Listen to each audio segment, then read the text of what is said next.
Thank you, Sammy. Chad Outlaw Jr. Estes, along with Brant, Preacher Man Frigil, and my lovely wife, Lady Diana Estes, live here from Seneca, Missouri at Old D. Campbell Stadium. The Aurora Hound Dogs come to town to take on the hometown Seneca Indians. This pregame is brought to you by the City of Aurora. Are you ready to get active and have fun at the City of Aurora Recreation Center, where they have an indoor track, basketball and pickleball courts, exercise equipment, and open gym nightly? Check for youth programs, leagues, and community events with the City of Aurora. A lot going on here, Brant, as the Hound Dogs come to town, and looks like they came to spoil the party as it's homecoming here at Seneca. It is Seneca homecoming, Chad. Always a hostile, if you could say that, place to play. Every time we come down there, we've been attacked by wasps. We've been in a monsoon. Yes. Hey, so far tonight it's pretty mellow. It's looking for some good football action. We only saw some sirens over across the parking lot once so far. Right. So, you never know. But once again, we want to remind people you are getting ready to listen to Hound Dog Football right here on KSWM AM 940. But it's never too late to share the Apple and Google sponsor, which is Mercy Hospital. Mercy Hospital of Aurora, where your life is their life's work. Mercy Hospital of Aurora, where quality care matters, as we want to remind people, never too late to let friends, family, alumni afar know. Keep KSWM with you wherever you go. Take your phone app with you to the game, day or night, or on the road for local coverage of high school sports and local news. You'll find the KSWM app in the Apple and Google Play app stores. You can also go to AuroraWebTV.com, watch live or archive games. Also, don't forget to go to the KSWM Facebook page, as we always let folks know ahead of time where the Hounds are going to be each Friday night. You can also go to RadioTalon.com and also even YouTube and punch in Aurora Web TV. So a lot of different avenues and ways to either watch or listen. Once again, the Apple and Google sponsor is a Mercy Hospital, where your life is their work. At Mercy Hospital of Aurora, where quality care matters. And my broadcast team, we couldn't do that without the sponsor of the Clark Center. They have offices in Dade, Berry, and Lawrence counties. Go to www.clarkmentalhealth.com to find the phone number for services in your area. Clark Community Mental Health Center, moving forward, improving lives and communities through compassion and care. And the homecoming court, it looks like they are announcing some of the participants in this, Brant, and knowing who we are up against and what we are going up against tonight in Seneca. For those that have been, in a cloud, Seneca's lost 2 games the last 2 years, and it's both been in the state championship to the eventual state champs. The last game of the year, Chad. A couple weeks ago, I was on record after we played Nevada. Went down there. Got it handed to us pretty good. Lost 49-0. Right. And I was like, I think this is the year that Nevada's going to be the crown jewel of the Big 8. Right. And then, lo and behold, Seneca goes down there and beats them 54-33. So I was wrong. They thumped them. So far, nobody's had an answer for this Indian team. Last year, they averaged 40 points. Last year and this year, they're averaging 399 rushing yards a game. Last week against Monette, it's a little tighter score than a lot of people expected. But again, they rushed for over 400 yards in that contest. Yeah, we were told, let's see here, Seneca last week against Monette, who he was just talking about, they ended up winning 68-52. They had 61 rushes for 496 unofficial yards. They were 2 of 4 through the air for 52 yards for right at 550 yards for the game. 2 of 4. Why even throw it, right? If you have 500 rushing yards, why even throw it? That's their motto. Yes. We'll go over some of these numbers, Brant, because not only is this a conference game, it's also a district game. Each team, Class 3, District 6. Aurora comes in 2-2 on the season. Seneca, 100%, 4-0. This is only Seneca's second home game of the season. They are 1-0 at home, as the Hounds 1-1 away from home. On the offensive side, Seneca averaging 49.3 points per game. Aurora, 22.8. That's after scoring 42 last week to kind of bring that number up a little bit. But on the defensive side, Seneca giving up 28.8 points per game, and obviously 52 last week brought that number up for them. But Hounds, 41.8 points per game on the defensive side, and somehow, some way, they're going to have to try to find a way to derail this Seneca Indian Express. Yeah, it's not an easy task. When people throw the ball against you, maybe you can scheme against that. But when Seneca and they don't do anything fancy, Chad. This is right in between the tackles. Yes. Everybody in the Big 8 knows it's coming. They line up and they say, stop me if you can. I'll tell you, a big part of that is going to be number 7, Roman Miller. He's a senior this year, 5'10", 205 pounds. And I'm looking at him, Chad, and taking the over? That's a well-built 205 pounds. I don't know. I got to see his birth certificate before this thing starts. And who was the Kai Adams? One of the guys that's blocking for him, listed at 5'11", 225 pounds. And this just isn't like, I'm 225 pounds, but that kid's different. He is built. He's a man-child. So. And the thing is, we haven't even mentioned the quarterback. QB1, Brody Probert, listed at 6'1", 190.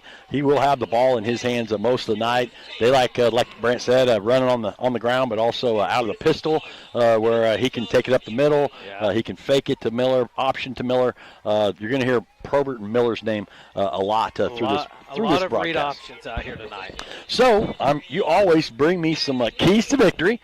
The keys to victory brought to you by Thunder Bay Car Wash, as every day is a Thunder Bay Day at Talon Media, and a clean car is a happy car. Speaking of cars and vans, we have a shorter trip this week, because on the way last week, we figured out that I was Gilligan, you were the skipper, and Lady Di was Marianne, because we had a 3-hour tour one way. So tonight it's going to be a lot easier. But once again, Brant, the keys to victory brought to you by Thunder Bay Car Wash, where every day is a Thunder Bay Day at Talon Media. What are some of your did you lose it? Nope.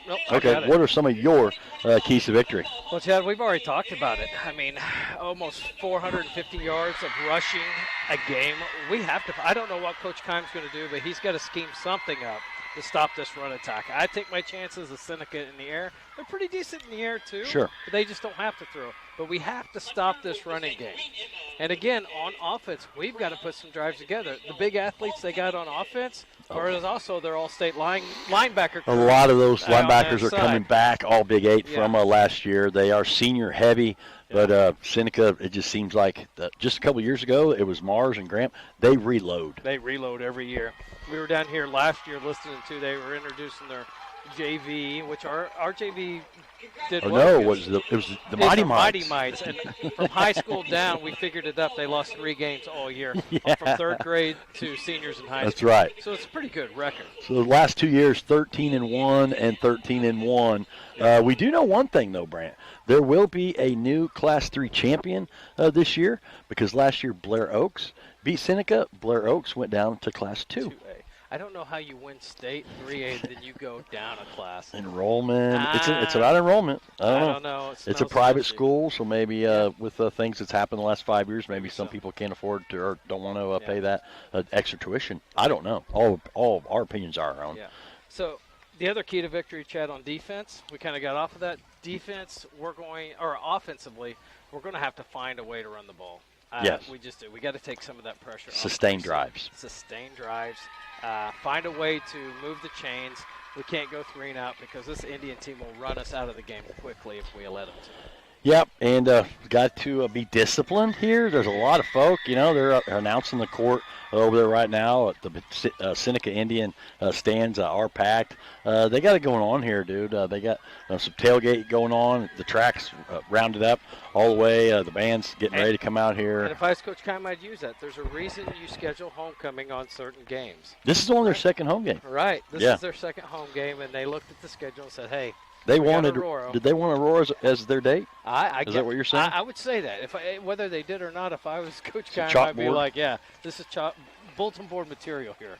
We're going to put that out there. All right, so they did just name some king and queen over there. field condition report, Brant, as this is a turf field, but the field condition report is brought to you by Heritage Tractor. They're your local John Deere dealer with various locations in the area. It's a great time of year to buy a tractor. Stop in for great deals and low financing, or you can also, if you can't stop by there, go visit heritagetractor.com. What do you got for the field condition report here? Just under 20 minutes on the pregame clock. When we got here, it was about 82, 83 degrees. That sun was beating in, but it's already starting to go behind the trees now. Already dropped about 4 degrees. It's 79. By the time we get out of here tonight, it's going to be about 63 degrees, so it's going to cool off fairly quick. But no wind. I look at Old Glory over there in the end zone. It's not moving at all, so no wind here today, and we're playing on turf. Seneca has a nice home field turf, and it's a pretty good place to play. So it's going to be a great night. The elements are not going to be an Weather's issue not going to be much of a factor. No precip in the near future. If anyone's wondering, we are what are they? Well, there's a pretty press box. Dinah's probably getting that across the field right now. I think they're having a buffet over there. But we are in our crow's nest, tree house, deer blind. But anyway, we are in our spot. But here looks like the band's coming out here pretty quick. So the national anthem here in a little bit is brought to you by Winston's, both of them. Yep. Winston's Old Doggone Grill. I was in there earlier today. I stopped by and see them downtown Aurora at 121 South Madison Avenue. As go have a smash burger, grab a refreshment, and catch the game on the TV. Or they'll take takeout orders as well at 417-678-2199 as Winston's Old Doggone Grill has the game on the projector tonight, Brant. And it looks like they got a pretty decent size band as well. There's going to be a lot of different scores that we're going to be looking at. We will get into some district. I don't know if Di's shown the district later. She'll show the district. She'll show the district spots right now, Brant. But coming into tonight, Seneca number 1, Hollister number 2, Hound Dogs 2-2 on the season. They're number 3 in districts right now, trying to just stay pat and maybe shock the Big 8 and get a win on the road. I mean, you never know. You never know. That's why you play the game. That's right. Cassville's in 4th. We'll get into the area scoreboard here in a minute, brought to you by Crafty Cantrell Funeral Home. But Cassville's in 4th coming in. Mount Vernon on their heels in 5th. Reed Spring 0-4 on the season. They are in 6th. And then East Newton in 7th, 0-4 as well. So, a lot of implications in this game, not only for the conference. Obviously, right now, Seneca's held serve so far this season. But somebody's got to try to slow them down. But it's going to be a tough task, especially for Aurora. They already got to go up and meet a hostile environment in Nevada early in the season. Last week, if anybody, the folks that were tuning in last week, what a crazy game. We haven't experienced anything like that. But the Hounds held their cool. For the most part, on the road, and got a big win, a non-conference win. But anytime you go 3 hours away from home and get a win, it's a win. And when you travel by bus, I mean, we're not flying, we're not luxury bus. These are school buses. You travel that far on a school bus, 3.5 hours, and you get off the bus. Coach Keim had the Dogs ready to play. Yes. They made some few mental mistakes, but not many, especially offensively. Right. They were clicking at a pretty good clip. So hats off to them. I know they didn't get home till after 3 in the morning. Well, they were hungry. They had to go get a player and a coach at the hospital in Warrensburg, and then nothing was open. Yeah. So they had to go to, I believe, IHOP. So we are getting ready to have the national anthem. Once again, brought to you by Winston's Old Doggone Grill. Stop by and see them downtown Aurora at 121 South Madison Avenue. Grab a smash burger, grab a refreshment, an appetizer, and catch the game on the big projector. Or call them for takeout at 417-678-2199. And here's the national anthem.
Once again, we're live here in Seneca, Missouri at Earl D. Campbell Stadium. Just under 13 minutes on the clock as the Seneca Marching Band throws out the national anthem. Once again, brought to you by Winston's Old Doggone Grill. Well, I tell you what, you're going to hear from a lot of different special sponsors. It's time to hear from a couple of them as we're not far from kickoff. Well, we'll come back with some area scoreboard brought to you by Crafted Cantrell Funeral Home, and also the starting lineups brought to you by AFB International. There's a lot of different stuff going on here.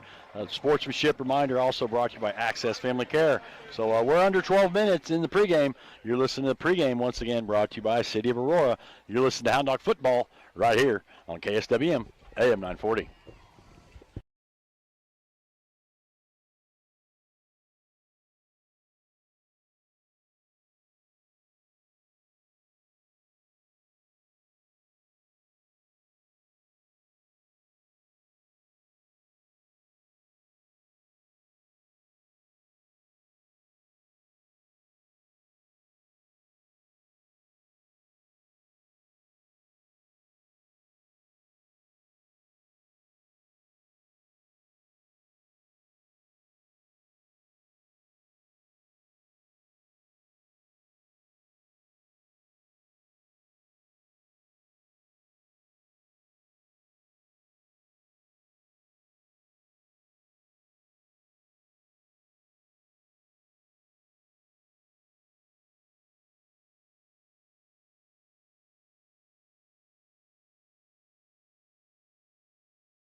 All right, once again, the pregame show brought to you by the City of Aurora as it's a homecoming here in Seneca, Missouri at Earl D. Campbell Stadium. A lot to go on here as the coin toss is going to be here in a little bit. Brought to you by Heritage Tractor. They're your local John Deere dealer, and they offer new and used equipment for your backyard, farm, and ranch with equipment ranging from construction and compact utility tractors to mowers and recreational vehicles because they work hard to find the right products for you. Stop by or visit heritagetractor.com. Here in a little bit, the starting lineups are going to be brought to you by AFB International. As go to afbinternational.com/careers and start your next career today. And Brant is going to have a sportsmanship reminder for you, brought to you by Access Family Care. They have locations in Aurora, Mount Vernon, Cassville, Neosho, and Joplin.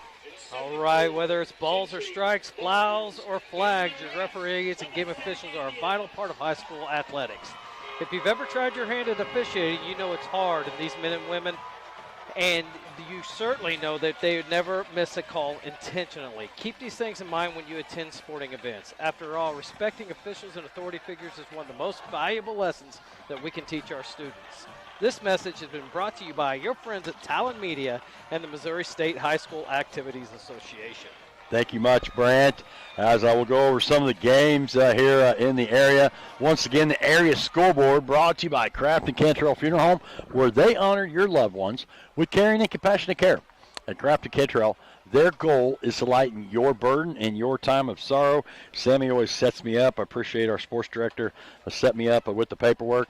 And the Big 8 games, Brant, going to be some good ones here as we'll try to keep track later after we get tuned into this one. But the first one, the M&Ms, Monette at Matt County. Very interesting. That'll be a good game. I'd like to see that one.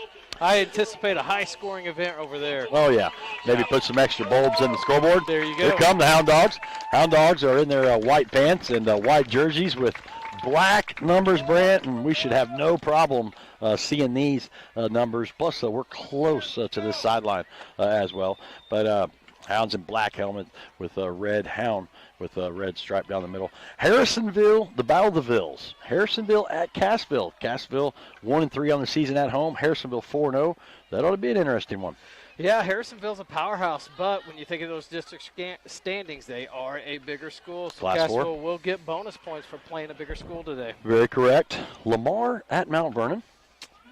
Lamar Tigers, I have a feeling they're going to roll tonight. And the next one, Nevada at East Newton. Newton's struggling, man. They haven't found themselves yet. I think we're going to have to go with Tiger Town there. I think I'm going Nevada Tigers all the way. All right. Okay. Mid-Lake Conference, Clever at Fairgrove. That's going to be Saturday. Reed Spring at Stratford. Forsyth at Catholic. Hollister at Buffalo. A couple of those district teams, Hollister and Reed Spring. We'll try to keep an eye on those games. The Ozark Mountain Conference. Branson at Parkview. Carl Junction at Hillcrest. West Plains at Logan Rogersville. Logan Rogersville undefeated. And Bolivar at Marshfield. Southwest Conference, Diamond at Marionville. Pierce City at Skyline. Miller at Ash Grove. Windsor, we've been there. Yeah. Windsor at Stockton. Circoxie at El Dorado Springs. Willard at Carthage. Webb City at Neosho. Yeah, and I'm watching that Ash Grove and Marionville. They're going to date. They're going to have a clash here in the next couple of weeks. You're right. Joplin at Republic. Interesting. Yep. Some more Tigers. Waynesville Tigers at Ozark. And then last night, Nixa took out Lebanon 49-14. And then a Kickapoo at Glendale. Those are two old rivals. I know a little bit about that one up there in Springfield. All right, so Brant's going to keep an eye out here in a minute. See you, brother. Good luck. Let's see. The coin toss is going to be brought to you once again by Heritage Tractor, where they offer new and used equipment for your backyard, farm, and ranch with equipment ranging from construction and compact utility tractors to mowers and recreational vehicles. They work hard to find the right products for you. Stop by and see one of the dealers at Heritage Tractor or visit heritagetractor.com. There's a lot going on here. It looks like just over 2 minutes on the clock before the game. A lot of sponsors are jumping in. Parkway Plumbing, Heat and Air, just like trying to keep the players safe on the field. They care about keeping your home comfortable all year. Give them a call at 417-678-3839 as the seasons change. The instant replay is going to also be brought to you by Heritage Tractor. It's a great time of year to buy a tractor, so stop in for great deals and low financing. A lot of different area sponsors are jumping in for this game, and we couldn't do it without each and every one of them. We appreciate each and every one of them. If you're in the area of City of Aurora Rec Center, stop by. I believe they got the game on, and Winston's Old Doggone Grill has the game on as well. And our halftime sponsor is the Strike Zone. And tell Jimbo that Chad Outlaw Jr. sent you. Do it. Tell him. And it is on at halftime as well. They're the halftime sponsor, but they have the game on right now also. So a lot of different area sponsors not only bringing you the game, but also with the halftime show where they have, check out their arcade. I was 2 out of 3 the other night and pop a shot in the new arcade. I lost by 1. David Walker knocked me out in overtime. But go by the Strike Zone for a fun family experience as well. Enjoy some great food at the 300 Grill and make some great memories with family and friends. Go dine in or give them a call at 417-678-6400. And I think we're just going to stay right here, Brant. But the starting lineups, what happened on the coin toss? All right, Hound Dogs won the coin toss, and I see Coach Kine's strategy. He said, we want the ball. The Dogs are going to try to score first and make the Indians play catch-up. Okay, so offensive starters, once again, brought to you by AFB International. Go to afbinternational.com/careers and start your next career today, as looks like we're not going to be – Brendan Diaz is inactive tonight. We were told that. Jonathan Simpson, Zach Brown, Spencer Lawfer on the line, along with the tackles of Martin Sebiston and Gabe Van Oat.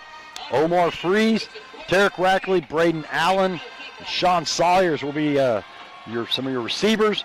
QB1 will be Sean Creasy, and Memphis Mooneyham will be the running back. Going from kicking from left to right on your dial. Seneca from the 40, and they kick a squib kick, and it goes down Tristan Lopez about the 47-yard line. So, Brant, good field position as Seneca starts off with a squib kick. Aurora will start on their own 48. Interesting, Chad. I looked back there, and we had Ryan Freeze and Seth Craker back. Oh, yeah. Both of them are freshmen. Wow. So Coach Kimes giving the freshmen some playing time. Big back there to return the kick right off the bat. So, yeah, Hound Dogs are set up on their 47-yard line. Heads-up play by Tristan Lopez. It was a squib kick. He gobbled it up and went straight to the ground. Trips to the near side. Sean Creasy in shotgun. One receiver to the right. He's looking to throw it quickly. Now he scrambles, pulls out right, and he's going to throw it down the sideline and intercepted. Almost like a punt, Brant, on the 10-yard line. And that was Blaze Graham. So Hounds do not take advantage of good field position. It was a tight spiral. Couldn't tell if he was looking for Rackley back down there, Brant. But he was looking for Rackley, and that was another one. He floated out to the right. He threw it about 45 yards in the air, but there was triple coverage back there, and the Indians play disciplined football, and they are there to make the INT. Blaze Graham almost like a center fielder catching that one. So out of the pistol will be Brody Probert in shotgun. Miller to one side of him. Man in motion, and they hand it off to Big Miller, and he jukes a Hound Dog and still going past the 20, 25, almost the 30. It started on the 10, Brant.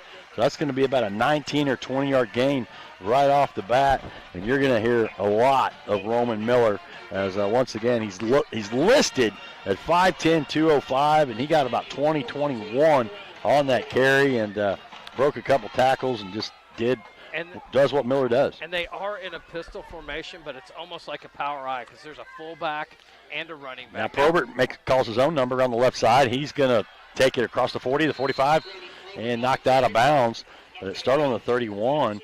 In that 2 plays, Brant, they started on the 10, and now they're up to the 44.5, almost 45-yard line. 2 plays, 35 yards. Yeah. And another first down. They're averaging 15 yards of play here, and now you see the power. They come in all tight and just looking at their offensive line, it's a big offensive Hounds line. with a 3-man down front. One of the Hounds jumped off sides. Had 3 down linemen. I think Van Oat was the guilty party on that one, so we're going to give Seneca a free 5 there. So now they're right at midfield. Yeah, Nose of the ball's touching the 50. 2 plays. They start about their 9, and they're already at the 50-yard line. 40 yards. 40 yards in 2 plays. With a 5-yard penalty. So technically still in their own territory, but they're knocking on it. On the Hounds here. Probert in shotgun, pistol formation. And this time he hands it off to number 4 around the left side, end around. He's knocked out of bounds about the 42 or 3, and that was old Blaze Graham-Brandt, who just had the pick a minute ago. So already 3 different plays, 3 different Indians. Graham, Probert, and Miller. They're already spreading the ball around, Brandt, and now they are in Hound Dog territory.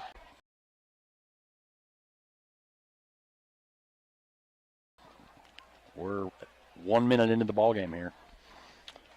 2nd 2 from the 34-yard line of the Hound Dogs. By himself in shotgun is Probert. Man in motion is Blaze Graham, and he calls his own number again, and he is dogpiled at the 30 or 31. See Saviston in there, Allen in there. Rackley's in the neighborhood. Yeah, was enough for another first down, though. They spread him out and faked a jet sweep to the far side of the field, and Probert just kept it himself right up the middle. Dogs did a good job, but he only needed 2 yards. And he picked up about 3 there. That's the least yards on a play, but still moves the chains for Indians. Now he does hand it to Miller up the gut. He goes around the left side, and he's got some room on that outside. And did they not call the hold? They did not call the hold. All right. Nope. So that's going to be a 30 yards. A lot of the fans and the coach even saw it as well. But no dice for the Hounds. And that was, once again, Roman Miller. We said you're going to hear from him a lot tonight. And again, it was like that there was same a hold. Pistol formation, power eye pistol. I don't know what you call it. And there was a little help on the hold on the corner, but Roman Miller has 2 touches for 50 yards. Kick is up, and the kick is good. That makes it 7-0, 10:20 left in this first quarter. So we're just barely into this first quarter. Seneca Indians already flexing in their running game. They don't need any help from the refs. No, either. And we got the ball. Yeah, to start the game. 1 play, turnover, in a minute 40 into the game. It's already 7-0 Indians here. So Hounds got to, we talked about so far some of the keys to victory. We've already turned it over once. We got to move the ball and try to get a first down or 2 here, but had good field position on the squib kick. Let's see what Seneca's strategy is this time. That's a 91-yard drive that took a little under 2 minutes, and only 8 yards of that was in the air. Yeah, so first quarter is brought to you by Ozark Business Services. For all your tax preparation needs, give Ozark Business Services a call at 417-440-4405, or go visit Michael Madewell at Ozark Business Services at 103 East Church Street, right next to Manning Motors in Aurora, Missouri, across the street from the water tower. As more Hound Dog fans filing in. So Seneca going to tee it up again from the 40. And see, last time they squibbed it, Aurora was ready. They got 5 guys up front. And this one's a line drive kick. And going to be picked up about the 20 by Freeze. And he's met by an Indian. Ryan Freeze made it to about the 22, and he was stood up by the Indian that had probably a 30-yard run at him. No blockers in the area. Difference in a field position here this time, Brandt, as the Hounds are backed up to about the 24.5, almost the 25-yard line. So let's see what they do as next time. Next time we'll give the starting lineups on the defensive side because of Seneca. They scored so fast I didn't get a chance. So 1st and 10 from the 25. 2 receivers at each side, shotgun formation. They hand it off to Memphis Mooneyham, and he does not get back to the line of scrimmage. Blaze Graham. Blaze is one of those seniors, along with Kai Adams, Roman Miller, Drew Sherwood, Brody Probert, Hunter Haynes. They got a lot of senior leaders here on this team, and we talked about it. They got a bad taste in their mouth. Back-to-back second place finishes in Class 3 runner-up. So they're for real. They are for real. Last year, they even jumped out to a 16-0 lead. That's going to be formation on the Dogs. It looks like a legal procedure. We had 2 men in motion. That's going to be on the Hounds, Dinah. So that's not the start we want. It's hard enough to get yards against this Indian team and start heading backwards. It makes it really, really difficult. So that's going to make it 2nd and 16. As some of those same guys, I see Miller out there. Probert's one of the linebackers as well. And Kyle Adams, their whole offensive backfield is their linebacker core. Allen in motion. Now they hand it off to Mooneyham, and he's swallowed up again, Brent. I think he lost 2 on that one. Yeah. 65 in there. Brock Pendergraft was one of the Indians in on the tackle. And now brings up 3rd and 17. Brackley's running the play in. Don't know what kind of 3rd and 17 play you have from the 18-yard line. But the Hounds need to figure something out here to play keep away from the Indians. Indians lead 7-0, just under 9 minutes left here in the first quarter.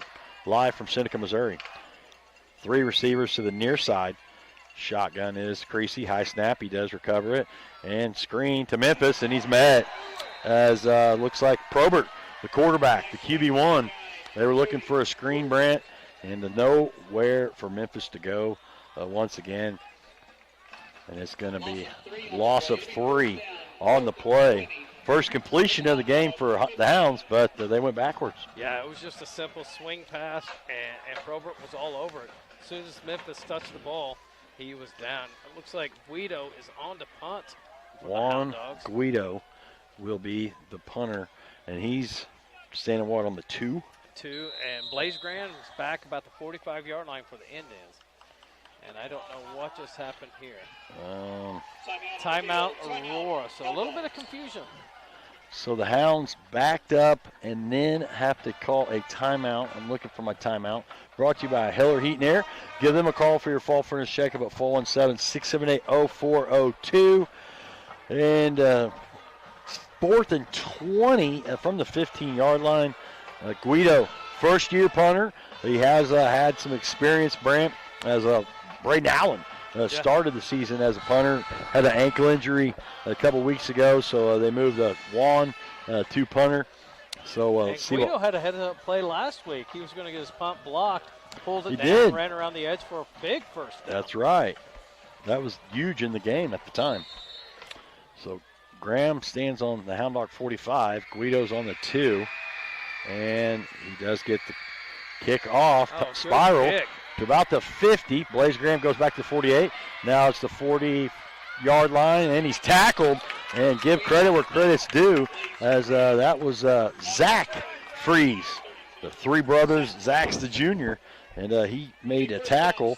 But the bad news is Seneca's going to start in Hound Dog territory again. Some of these defensive starters, the linemen, Martin Saviston, Eddie Ibarra, Gabe Van Note. Grossback's out, so I didn't see who else is in there for him. Van Note's in there. Cooper Weeder, Omar Freeze, Tristan Lopez, Tarek Rackley, and handoff. Now it's a reverse as somebody needs another hold. They called that one. Finally, they did call that one. That was a fumble on the play, and the Hound Dogs get it. There was a hold, and Spencer Lawford, his 2nd takeaway of the season, and I'm pretty sure that's going to stay. Are they going to be in your way standing up all game? That is going to be the Hound Dog football. We're going to have to move them. All right, So what they it did was is a turnover. they handed it to Roman Miller heading off the left. He handed it to the wide receiver coming this way. We got the hold call, so it was going the Dogs' way, and then to finish the play, Lotford got his big paw in there and stripped the ball. So the Hound Dogs will take over about their own 35-yard line, but what a big change of events right now. Big takeaway. Dogs needed that one. So that stops the Seneca drive quickly. 7:40 left here in the first quarter. Trips to the right. Now Weeder in motion. Shotgun is Creasy. High snap. He does corral it. Looking to throw. And he's flushed out and nowhere to go. And they spun him down about the 33. So far, the Dogs another have just been 3-yard loss.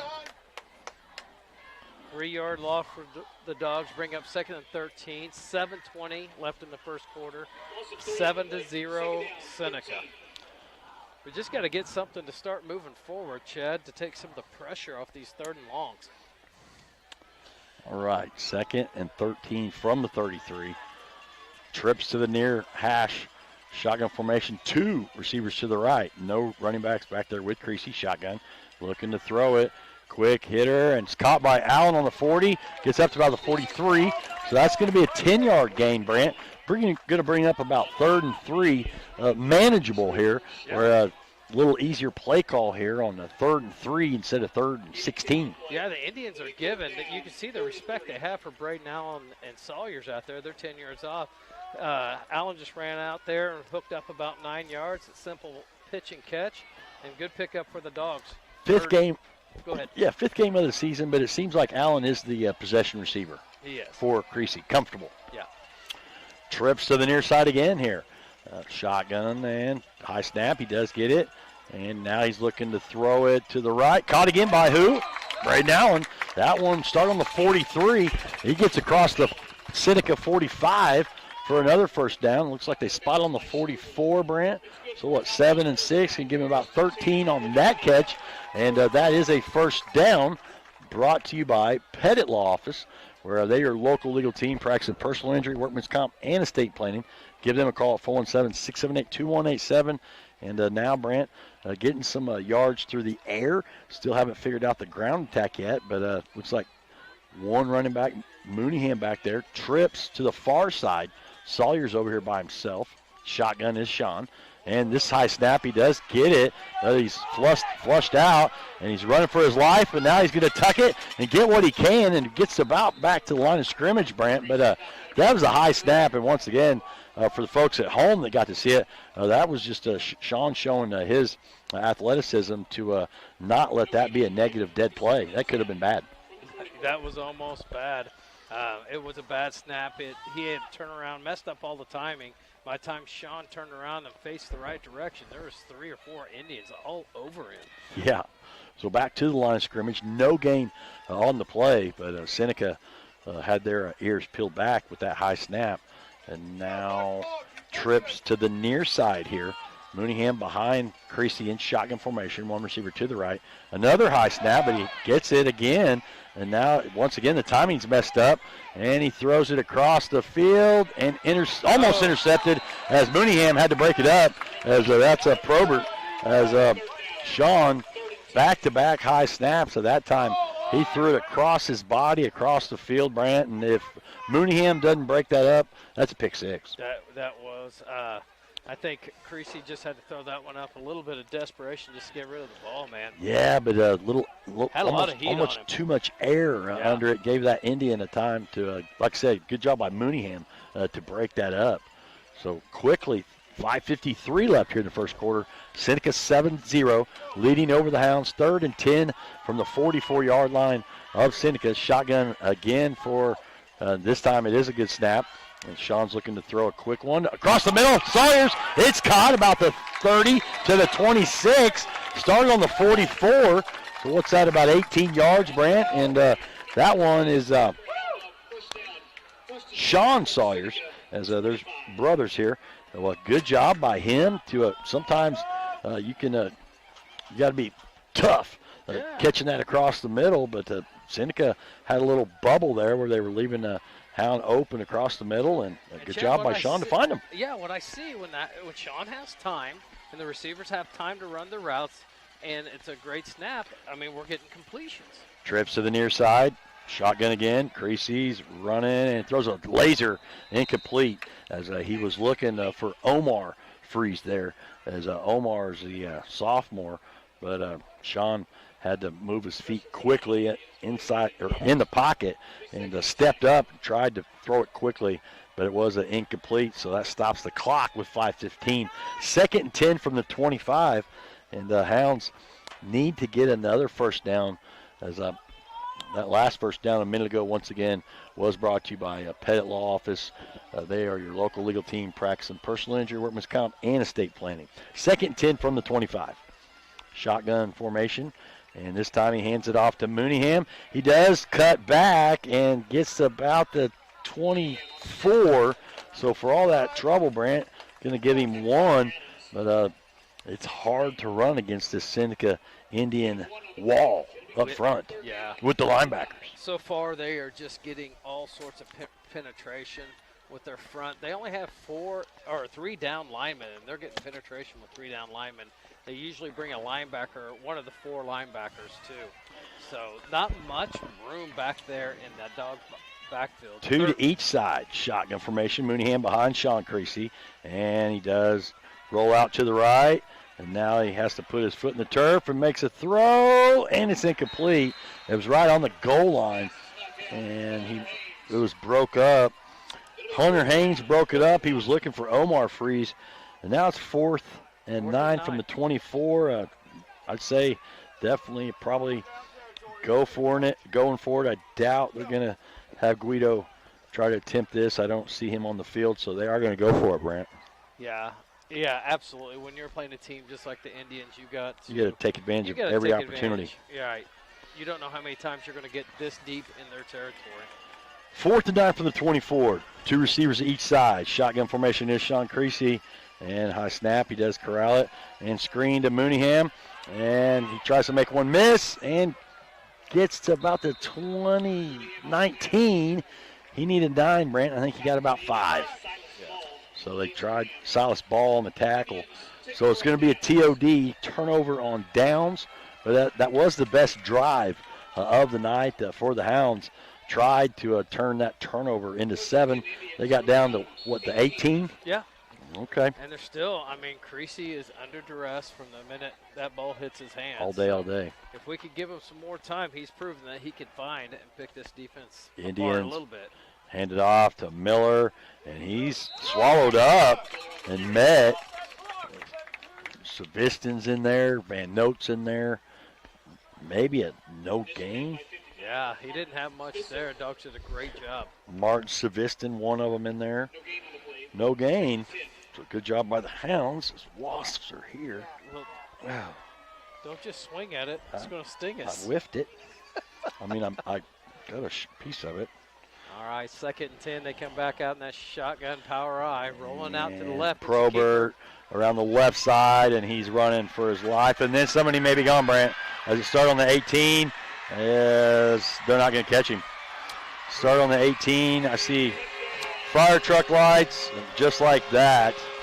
Yep, it was a quarterback keeper from their 18-yard line. He had 2 blockers out in front. Once he hit that corner, he turned on the Jets. 82-yard touchdown run for Brody Probert, quarterback of the Seneca Indians. That will make it 13-0 with 3:34 left in this first half. Just like that. Just like that. Drew Sherwood is their kicker. He comes on for the PAT. There's a snap. The kick is up, and it's low. No good. I think one of the dogs got a paw on that. So that's what the score will stay at, 13-0. Chad, there's that wasp that you made. Is it?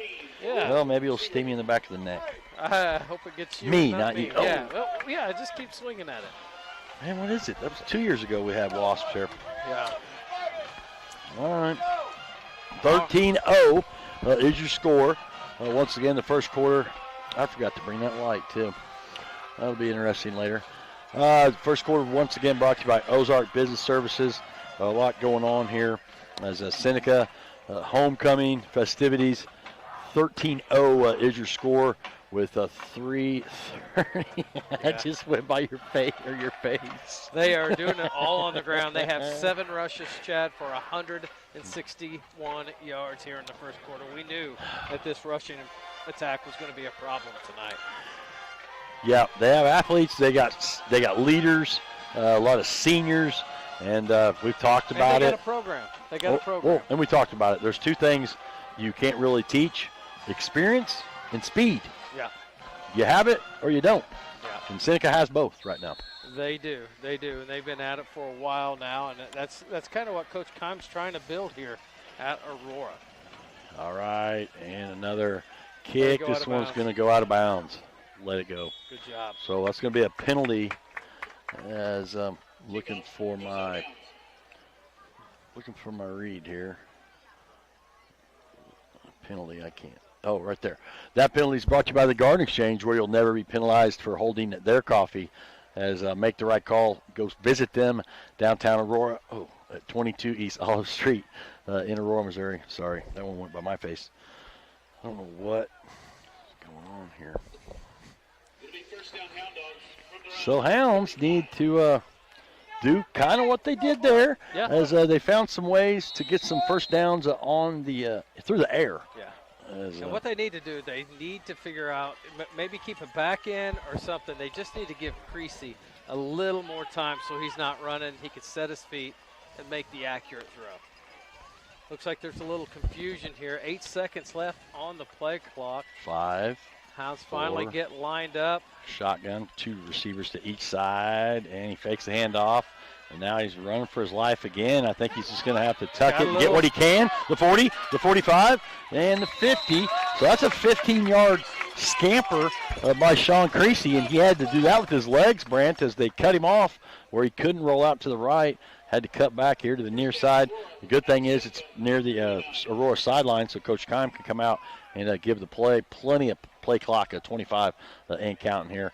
And Hounds get it actually to the 49 of Seneca. So they did cross midfield for third time? Yeah. No, second time. Second time. And Chad, a matchup to watch is Sawyers out here on number 5 from their team. But Sawyers has about an 8-inch And what was that? Little screen pass to Freeze. The 35 to the 33. He picked up about 7 there. Sorry, to the 38, not the 33. Who caught that? Freeze? That Wasp, man. I'm going to depend on you to kill it. Well, you're the one that made it mad. Under 3 minutes here, 13-0 is your score. I'm going to take one for the team here in a minute. I want to see it. I heard if it stings you that it will die, so go ahead and take one. Okay. Under center is Creasy here, and he hands it off, and I think that may have been a legal procedure on the Hounds, Brant. I think someone, yep, it is a false start. Second and 3, so now it's going to be 2nd and 8. That one hurts. Yeah. Got to find a way to get on the scoreboard and crack the code as Seneca 13-0 lead here with 2.5 minutes running in the first quarter. Once again, brought to you by Ozark Business Services. So trying to see on the far side. Now the Dogs now running out of the eye. Under center is Creasy. And they do pitch it wide to Memphis. He cuts in the 40, the 35. He's gone, folks. The 47-yard run by Memphis Mooneyham, and the Dogs are on the board. Wow. Good job. Power eye. Creasy just pitched it back to a sweep left. I don't know who got that block out here, but someone came out here. What did we say it was? How long? 47 yards. Put Roman Miller on his back. And, you know, Memphis has a little quickness, a little wiggle, and he found the end zone for 47. All right, Guido on for the PAT to see if he can put this one through. Kick is up. Good. It is good. So Aurora closes the gap with 2:11 in the first quarter, 13-7. Seneca. But, Chad, Aurora's offense has moved the ball. So yes. So I'm looking for my end games as the touchdown was brought to you by Grant Baker Shelter Insurance. I didn't bring the bell this week, buddy. I've proudly been serving Aurora and the surrounding area for over 20 years. Give them a call at 678-5404. And that extra point was brought to you by Architectural Systems Incorporated. Find a rewarding and innovative career with Architectural Systems Incorporated, turning any concept involving metal into reality. And I'm almost positive I didn't bring it. I didn't bring it, so I will go ding. And that the kickoff The kickoff report is going to be, the kickoff report's up top. There you go. So don't kick off your next project without a trip to Forge and Build, True Value, in Church Street in Aurora, Missouri. You'll find all the supplies and tools for any project. Give them a call or stop by and see them at 417-678-4488 and 13-7 with 2:11 left here in the first quarter. Seneca leads. Up. That's one's going to be about the 20, the 25, the 30, the 35, the 40, and he's across midfield. And about to Aurora's 48. Across the 50. Yeah. Number 2, that's Silas Ball. Silas Ball.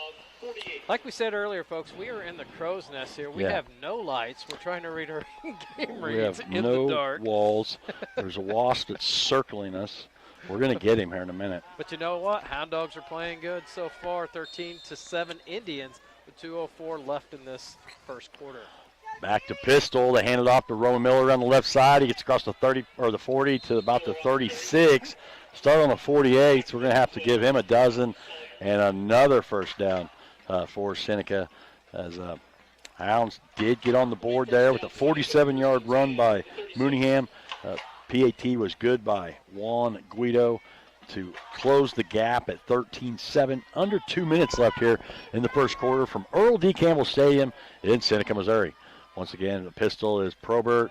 This time he hands it off to Miller, and he's hit, but then he keeps his legs churning. He started on the 36. He got across the 35 to, let's wait and see where they spot that. Not much, Brant. About 2 yards? 2. You didn't give him a deuce? Yeah, I gave him a deuce. Dogs up front, got some push. That guy's he's a strong 205. Strong kid. Yeah, he is. 2nd and 8 from the 34. Once again, Probert in the shotgun pistol. And now he's going to have Miller blocking for him around the left side. He's cut down. He's cut down as a... Don't hit my computer. Okay. We're going to have to give him 2 more on that one for Probert, Brant. It landed. I could have got him. You're just going to punch my computer. It landed on your screen. I can see your screen. Yeah. So this is a big down. 3rd and 7 for this Hound Dog defense, as they are looking to stop Seneca here as 40 seconds and counting here in the first quarter. And I guarantee this is 4-down territory. We got a Hound Dog tying his shoe. Oh, all right, but he's scary. up. He's ready to go. Probert, and this time it's the option, and he calls his own number again as he had Miller out there. He spins across the 30 to about the 28. So it's going to be about a 4th and 3 as he had Miller out there. They were going to the right, and they faked the option, put his foot in the turf, and got 5. So it's going to be 4th and 2. And that's going to be the end of the quarter, though, Brant. As don't go anywhere. The second quarter is brought to you by Matt Maple Century 21 Family Tree. But 13-7, Seneca leads Aurora Hound Dogs. We're going to the second quarter. You're listening to Hound Dog Football right here on KSWM AM 940.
We are back, and they just snapped the ball. Miller did get 3.5, and he needed 2. So they did move the chains. 1st and 10 from the 24. So Seneca's knocked it on the red zone here. as first and 10 from the 24-yard line. As if you're just joining us, 13-7, Seneca leads, just starting the second quarter, brought to you by Matt Maple Century 21 Family Tree. Probert in the pistol, and he gets the snap, hands it off to Miller, up the gut, and he falls forward to about the 20. Going to have to give him 3 or 4 on the carry. Second quarter is brought to you by Matt Maple Century 21 Family Tree. If you're looking to buy or sell your home, let Century 21 Family Tree help you with that transition. Give them a call today at 417-678-2121. At Century 21 Family Tree, let our family help your family. So right outside the red zone, 2nd and 7 from the 21. Once again, Probert. This time a quick pass to Blaze Graham out here. He gets the 20, the 15, the 10, and he's cracked out of bounds. As, we got a flag. We got a flag. A hold over here. Okay.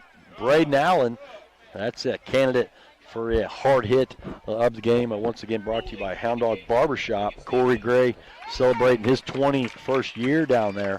And that was against the Indians, Di. So it was a hold. Good call, partner. Make the right call and grab an iced coffee with cold foam at the Garden Exchange. Go check out their fall decor downtown as well at 22 East Olive Street. I believe they still got some mums or just some pumpkins, Di. They got some mums and pumpkins. Pumpkins. You say pumpkin or pumpkin? I say pumpkins. Okay. You say pumpkins. All right. All right. Second. Hey, if 8. we could get this dub, we'll say however I want. Yeah, right? that's right. 2nd and 8 from the 22, and let's see, another whistle. I don't know. As I will say, so far, all my opinions are my own, Brant. But this game looks like it has a little more structure than the officiating crew from last week. Is that safe to say? That is safe to say. Last week we've seen it all. This crew right here has done a great job so far. 2nd and 8. Probert throws it to number 6 on the outside, the 20, the 15. That's old Kai Adams, Brant. And you talk about a man-child as he took off after the screen, and he's the one that's listed as, what is he? He's listed as 5'11", 225, but he looks like an old-school running back there. Yeah, he's a big boy. No, it was just a little halfback misdirection. Leaked out to the right, hit him in the flat. He got a 20-yard gain, another first down. First and goal from the 3. 3-yard Probert in the pistol. He hands it off, and it's Miller time again. Miller as he wiggles in, and he's going to make me write another touchdown down. Yeah. These Indians, they are moving the ball really, really well on the ground and in the air. It's just they can get you in so many different directions. That brings the score 19-7, 10:05 left in the first quarter. The Indians are going to go for 2 here to make up for that extra point that was partially blocked on the second touchdown. They went for 2 most of the time last week to try to keep that up with that high score of them and Monette. Yeah, that was full of fireworks, that game. Okay, shotgun is Probert. Man in motion coming towards him. I think there's another procedure. I think that should be against Seneca, Brant. That was false start against the Indians. Kudos to the FAR official, the female, as she had her flag out and she saw it as well. So that is going to scoot them back 5 as now it's going to be. And now this isn't a get-me. You scoot that 2-point try 8 back 5 from the yards 8? from the 8. It's a little bit more difficult here. It's almost like Seneca's playbooks on special, though. You know what I mean? Right. Everything they've called works. A lot. Yeah.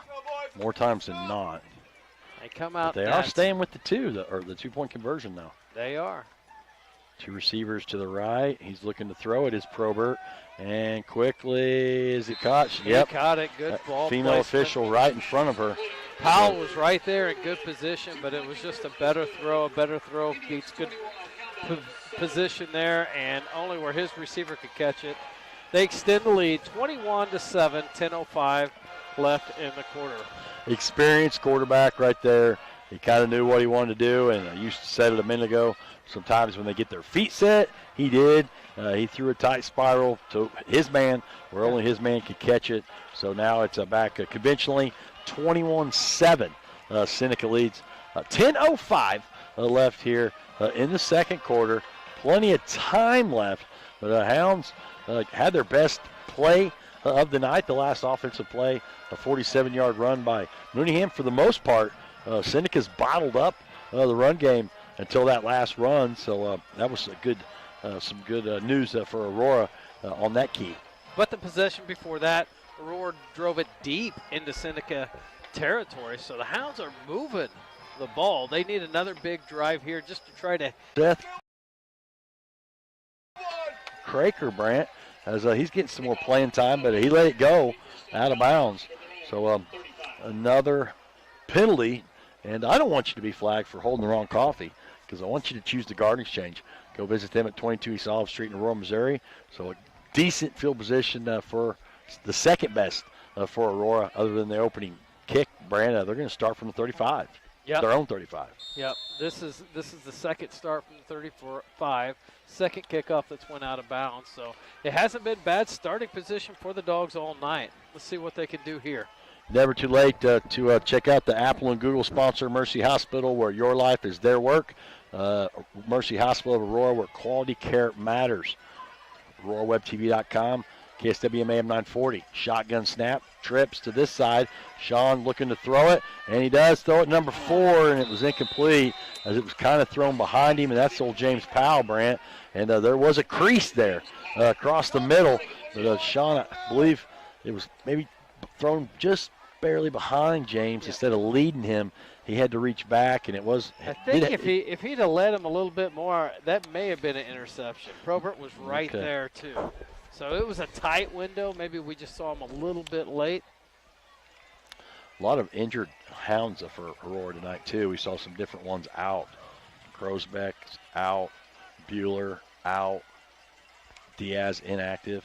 Handoff to Mooneyham. Oh, he falls forward. But, man, those interior linemen for the Indians, pretty pesky. And who's that? That's old 29. We got to give a shout out to him, Brant. We saw his dad, Aiden Crane, on the play. 6'4", 200-pound junior. His dad, Matt, was on the 1999 team, and he shouted out to us when we were trying to find the concession stand earlier. But 6'4", junior, we know the Cranes and that body, and doesn't surprise us being a big boy. Yeah, it doesn't surprise me at defensive end either. His uncle was a great defensive end for the Hound Dog back in the 90s. Sean throws it incomplete on the near sideline, and that was intended for Rackley. So now the Hounds are going to have to punt. So Blaze Graham's going to go back. Juan Guido is going to have to get out there and try to flip the field for Aurora. And it's on the 4th and 9 from the 36, so they got 1 yard that whole drive. That kind of hurts. 21-7, Seneca leads here, 9:13 left here in the second quarter. Guido does get the snap and kicks it to about the 40, and they're going to let it go out of bounds about the 37 or 8. Is a good job by her. Once again, she's got that sideline down. She's right where it bounced. She put it out, so it's going to be about 1st and 10 from the 37. And as we saw last week, that's not everybody can do that. So, and she is a woman, Diana. Yeah. And Diana's the only over about the 37-yard line here. We're looking across at the Earl D. Campbell Stadium press box, and we don't see any women up there, but we do have a woman over here in the crow's nest. We do. Ty, I don't know if you see Cheyenne Cummings. I don't know about that one. Ty thinks he saw Cheyenne Cummings on the Aurora Web TV. Here comes Seneca. Probert calls his own number again. Gets across the 40 to about the 45. That's going to be another 8. I guess we're going to force you to give him 8 yards on that carry, Brant. And another second short for Seneca. Well, they gave him 7, but I wouldn't change it. Whatever. I'll change it. You can. It's easy. Okay. Clock ticking down to about 8.5 minutes here. Do you remember last year when you were trying to take stats over here in the rain? in the monsoon? Yeah. How'd that work out for you? It did. My paper, I had to put up the computer, of course, in the rain, then went on paper, and my paper started to dissolve right here in the crow's nest. Fake handoff to Miller. Now Probert's going for a home run, and he's got Blaze Graham open, and no. He got it. Oh, no. Touchdown. 56-yard touchdown pass from Probert to Graham. Put it on the money, play action, and that's what happens is a play action to Roman Miller. And when your running game is 56, 56-yard touchdown. When your run game's working the way it has for the Indians thus far, you just put that ball in the running back's belly, pull it out, everybody sucked forward, and Graham got behind him by 10 yards, and Probert put it on the numbers. 27-7, 8:18 left in this first half, and the Indians line up again to go for 2. Man, he does. Fake the handoff. That Probert. one's going to be incomplete. Incomplete. He had Kai Adams open again over there. Yeah. Weeder on the coverage. So 2 point, no good. Yep. Adams went out from the backfield. He's kind of the fullback, the H-back. He's a big guy. Yeah. And that time, I think when you get those big guys that wide open, you just got to put it on them. Probert led him a little bit too far. He's wide open right off the fingertips. All right, Chad, this is where the Hound Dogs have got to put a drive together. They've got to eat up some of this clock. They've got to find a way to get points, or this one can get out of hand pretty quick here because the Indians do get the ball back at halftime. Like I said, they do in the third quarter. Yeah, 8:18 left in the first half, 27-7 Indians. So this fella kicking it off, Magnus Gasaway, That's 5'5", 110-pound freshman. Kicking it off. Littlest guy on the field. But he carries a big name, Magnus. Yes, he does. I like that. He ain't scared. No. Well, look at the Indians he's with. Right. They all got his back. Yeah. So he's going to kick it off from right to left on your dial or on your screen. 8:18 left here before half. And Magnus kicks another one to about the 20. As picked up by the Hound Dogs off the turf, 25. And that's the freshman, Brant, we just called a minute ago. He spun to about the 30. Good return. And he's getting some more PT, and that's old Seth Craker. He's listed at 5'5", 115. Yeah. And he went after that ball, grabbed it. He's where Diaz usually would be at. You're right. So he's out there. He's making the most of his time. Picked up the ball off that hop, returned it, got us out to the 30-yard line. That's where the Hound Dogs will start this drive. If my memory's right, the last drive, 3 offensive plays, 1 yard. Yeah. We got to move the chains here and get a couple first downs here and play keep away from Seneca and try to score another touch. Under center, once again, is Creasy. And he hands it off to Memphis Mooneyham, and he falls forward for a dive for about 2. We found some success in the past running the ball outside, these little sweeps and stuff. I wonder if Coach will go back to that. Eddie Ibarra checking in. This game's also brought to you by Jimmy Mitchell Motors, where they have new and certified pre-owned Ford vehicles with great value, selection, and prices. Go see them at 555 South Elliott Avenue, where nobody beats their deal. Now we're under 8 minutes. 27-7 is your score.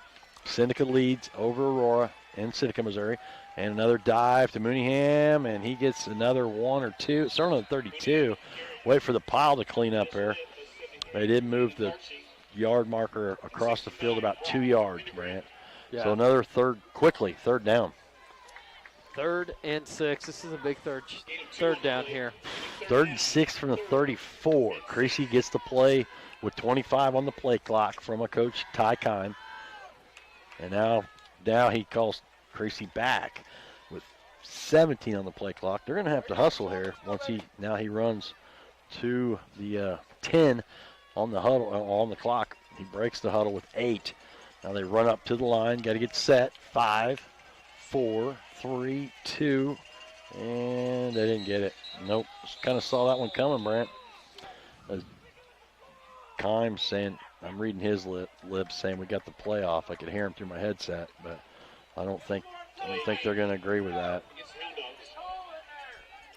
Got some referees on the Hound Dog side here in the stands, but now it's going to be 3rd and 11. Coach Kime's still hollering at the back judge, but he won't even look at him. It was close. Yeah, I was looking at the clock, but I couldn't tell if they snapped it. Who's over here? 28. That's not a familiar one. It's old Kestenruck. Kestenruck. Okay. Now Gracie looking to throw it, and now he is just flushed out, and he does fling it, and caught by Freeze across the 40. Started on the 29, and that one's Omar, the sophomore. First down. And they move the chains for another first down. Brought to you by Pettit Law Office. They are your local legal team, practicing personal injury, workman's comp, and estate planning. Yeah. 417-678-2187. That was a good-looking play once again by Creasy, getting nice flushed, touch. man. Nice touch by Creasy. Put it up and over the linebackers there. Touch pass. Freeze hauled it in. First down. Aurora, they needed that one. A lot of these young Hounds are getting their time. Watch Allen over here. He's one-on-one with Drew Sherwood. Trips to this side.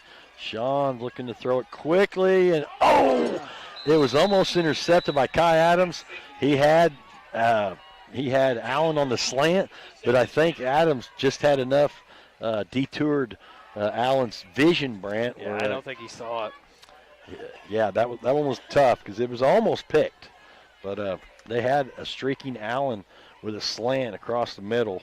No dice there, so that's going to stop the clock and bring up 2nd and 10 from the 41.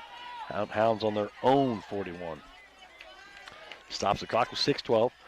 Under center again, Creasy, and another maybe procedure or timeout. No, you I see saw a flag? Some yellow, yeah. Okay, I can't see it.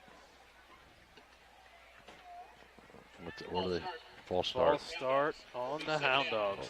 Another self-inflicted shot in the paw. That is 5 penalties on the night. It's going to bring up 2nd and 15.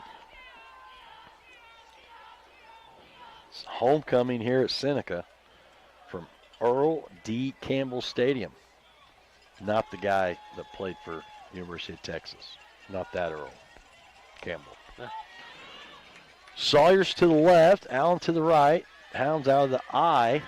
Creasy under center, and he fakes the handoff, rolls out this side, and now he's running for his life again. He's got to tuck it and goes across the 40 and spins to about the 43 or 4, and it started on the 36, so Sean had to reverse the field. Tackle by Miller, but he's going to get about 7, I think, Brant. Starting on the 36. Let's see where they spot it. About the 43-ish. Yeah. So another, he got about half, almost half of it. 3rd and 8 here. I wouldn't call Creasy a blazer, but he does have a little wiggle to him. He's a big kid, and he makes people miss. He's slippery. He is slippery. For those at home that can't watch, he is listed at 6'2", 210. Trips to the near side. Shotgun snap, and another, I think it's procedure again, Brant. I think it is. I think there was movement up front. So we're going to give most of those yards that Creasy just got back. That's going to be 3rd and 13. And we talked about it in pregame. That was one of our keys. We cannot shoot ourselves in the foot. Cannot move backwards against a good defense, and that's what we've done most of the night. And depending on what we would have got there, yeah. We'll see if this is 4-down territory. Hounds trail 27-20. Need a big positive gash or play here. 3rd and 13. Trips to the right. One receiver to the left. Shotgun is Creasy. High snap. And he does get it, but he's running for his life again. And he does not throw it this. No, he does throw it across the field. And it's hit off Mooneyham and then off Sebastian. As it was on the far side, folks. I apologize. It was hard to kind of call that. But it was a doink, doink. And Sebastian almost got to rumble and bumble and stumble with it because Mooneyham was the first one to touch it. Yeah. But Sean felt the heat and tried to create a play, and instead it's incomplete. So it's going to bring up another 4th down opportunity. And the Dogs dodged a bullet there. That snap was over his head, and he turned around. That ball bounced right back to him. I couldn't tell if he went out of bounds. I just lost my glasses. Guido does get the punt off, and they're going to let it bounce on the 38. Takes a Hound Dog bounce out of bounds to about the 31. 32. She's going to say the 33-yard line. So, what, 17 and 22, so about a 39-yard punt for Guido. A lot going on here as Seneca 27-7 they do lead over the Hound Dogs. The halftime show brought to you by the Strike Zone. Don't go anywhere. As the second quarter brought to you by Century 21 Family Tree. This game is also brought to you by King's Auto Service. They're locally owned and a proud Hound Dog alumni. They're your local import and domestic specialist. Give them a call at 417-678-5454. And Probert calls his own number. No, he pitches it to Miller. He cuts back to 35 to 40. And I think, is that Weeder? No, that's the freshman that got some more playing time, Seth Craker. He's making the best of his. And this is the first time I remember calling his name. Yeah. Brant. Doesn't mean he hasn't been on the field, but he's getting some action tonight. Yeah, and you see that sometimes later in the season. Some of these younger guys earning their playing time. Well, and he just tackled Roman Miller. Right. Roman Miller's like a 3 or 4 year starter. Yeah. All Big 8 and state. Yeah. 1st and 10 from the 43. And Probert gets a snap, and he hands it around the right side. And Hound Dogs trying to cling, but the pile just goes forward all the way to the 50 for about a 7-yard play. And that was Double H, Hunter Haynes, on the carry. Brent, another senior for them, as they are senior heavy. He picked up about 7 there on that's what we're going to have to be forced to give sweep. him. So now 2 receivers to the near side, 1 to the far side.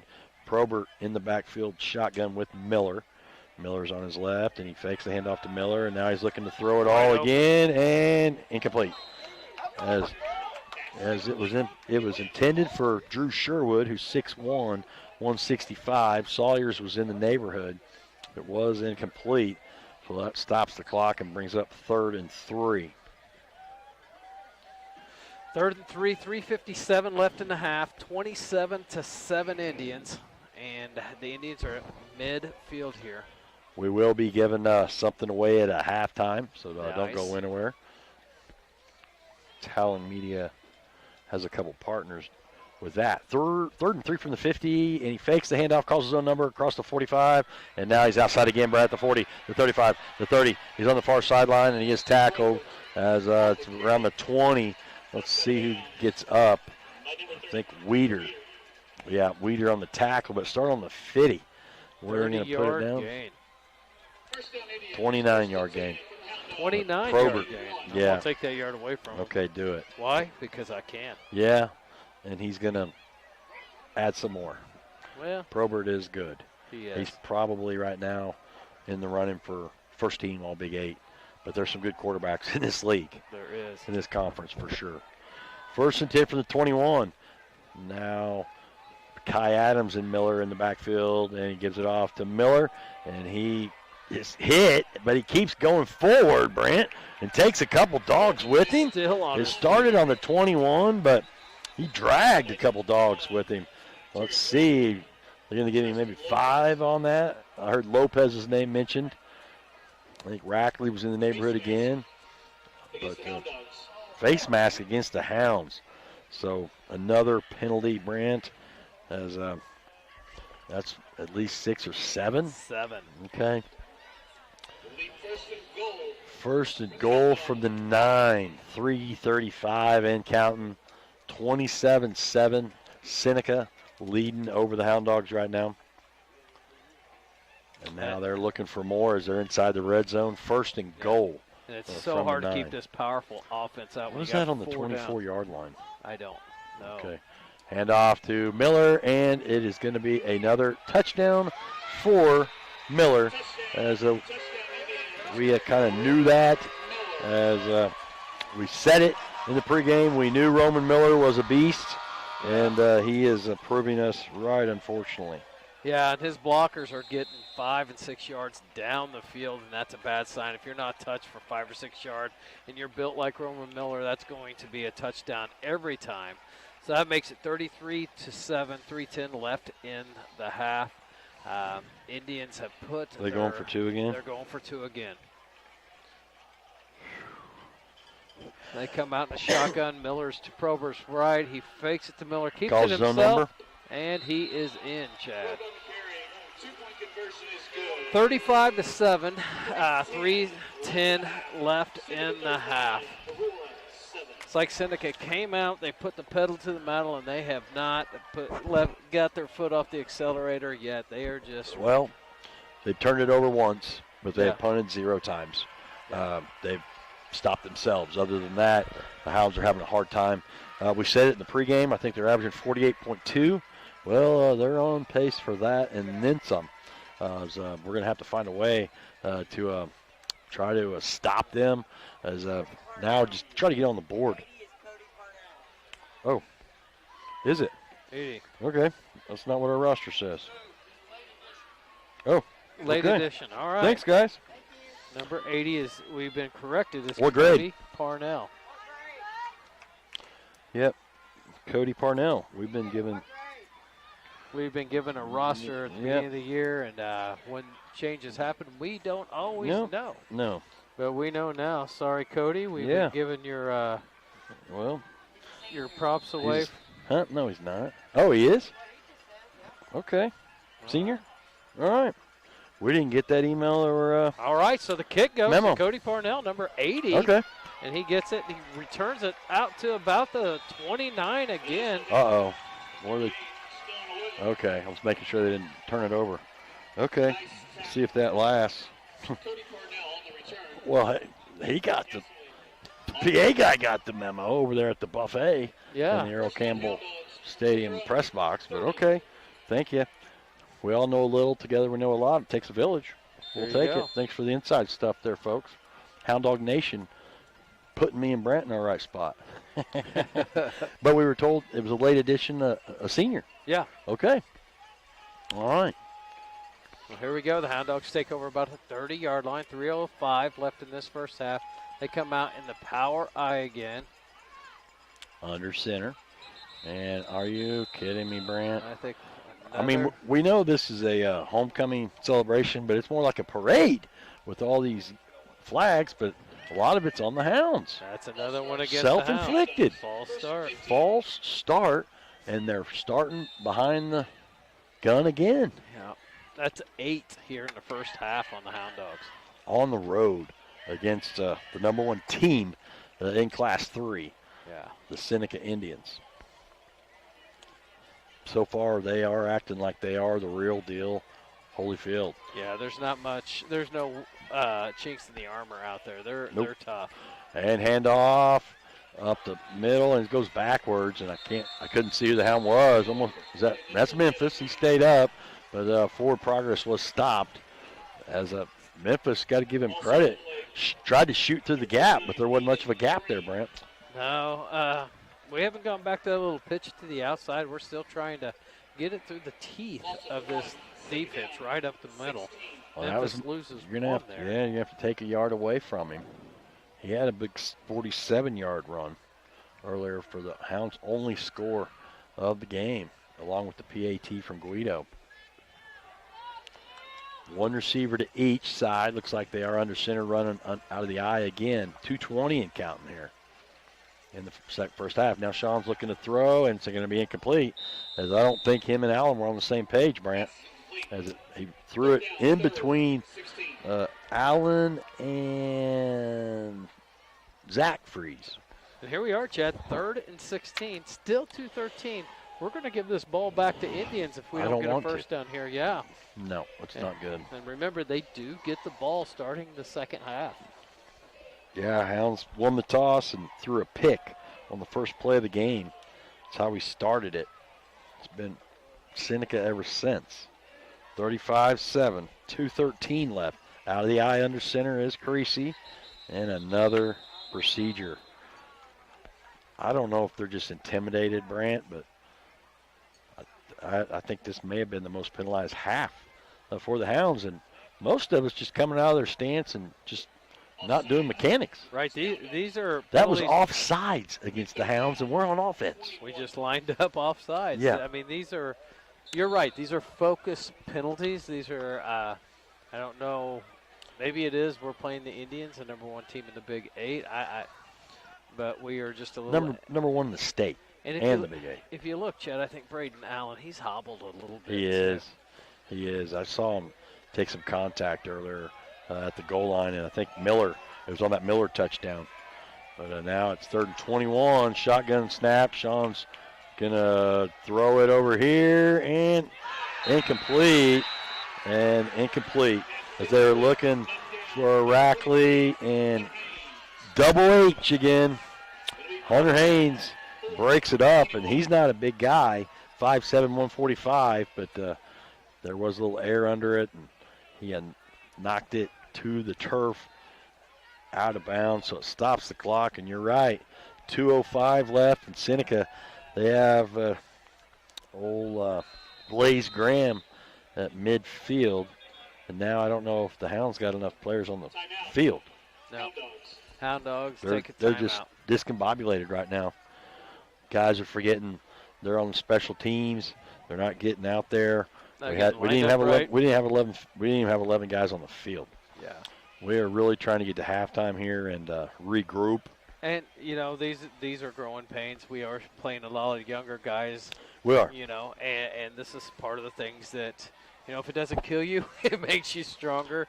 They'll learn from this. They'll get things going. Coach Keim knows that he's running the long game here, not just to win one game. He'd like to win the one game, but he knows that he's got to teach these guys and put them in there. Most every one of these guys, Miller, Probert, Miller, Graham, Miller, all 3 years starters. All seniors. Yeah, all seniors.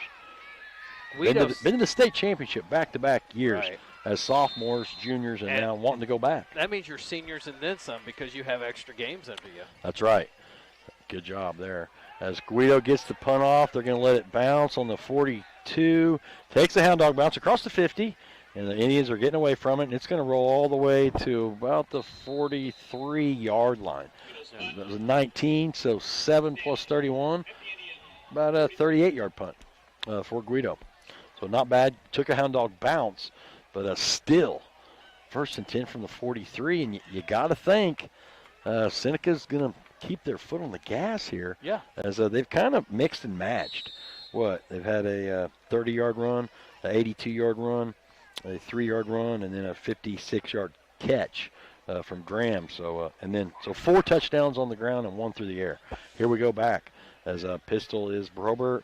He fakes the spin around and passes it, caught, and he 45, 50. Is that Hunter Haynes? That's Hunter Haynes. I knew he was pretty small. That's why I thought it was maybe him. I couldn't see him. Threw Braden Allen on the tackle, so Allen's back out there, but he is hobbled, Brant. You're right. Senior showing some guts here. Allen's got a bad wheel. They did cross the 50, so 8-yard on the catch. Now Probert calls his own number. The 50, puts his head down across the 45, gets out of a tackle as Weeder tried to grab his ankle, and Probert goes for 5 yards more. So Rackley on the tackle, but another first down as Seneca, all 3 timeouts left. They get out of the huddle with 1:10 left, as now it's 1st and 10 from the 41. Miller to the left of Probert in the pistol. Shotgun, he's looking to throw it. And quickly does throw a spinner to the 28-yard line and tackled. And that is Drew Sherwood, another senior. We haven't called his name much, but a senior-led Indian team. That stops the clock with 54 as they're moving the chains. And now they do wind the clock. 1st and 10 from the 29. Probert, another completion. 2 receivers to the right, Sherwood and Haynes. Shotgun is Probert. He's looking to throw it, and he does throw it. Caught about the 20 and gets to the 15. That's Hunter Haynes again. I think they're going to burn one, Brant. Yeah, just a simple pitch and catch. They're finding the soft spot in the zone. That was another 15 yards gain by Hunter Haynes. So they're moving the ball pretty quickly here as we're got 36 seconds left. 2 timeouts left. It'll be 1st and 10 from about the 12-ish. Well, the timeout is brought to you by Heller Heat and Air. Give them a call for your fall furnace checkup at 678-0402. Yeah, they're inside the red zone. 1st and 10 from the 12. Yeah, they still can't get another first down. Aurora has 1 timeout. Seneca has 2. Don't go anywhere. Like I said, we have a halftime show brought to you by the Strike Zone. as they got the game on tonight. And they got a new arcade for the kids and a 300 grill. Make some great memories and with family and friends. As you can also call in for takeout at 417-678-6400. All right. Back out in the shotgun, they have Roman Millers to the right of Probert, 2 receivers to the near side here. And they fake it to Miller. Off. He's going to throw it. Has a man in the corner. Kai Adams. Touchdown, Kai Adams. Out of the timeout. Whew. That's what I said. Kai Adams just snuck out of the backfield. No dog picked him up, and so it was a 12-yard pitch and catch. Adams for a touchdown, which makes it 41-7. And it looks like the Indians, are they going for 2 again? Well, we said it. I'm going to copycat another senior. Catches a touchdown. Yeah. Every touchdown has been brought to you by a senior tonight for the Indians, all 6 of them. 2 on the ground, or two on the air, through the air, and 4 on the ground. Indians will go for 2 here.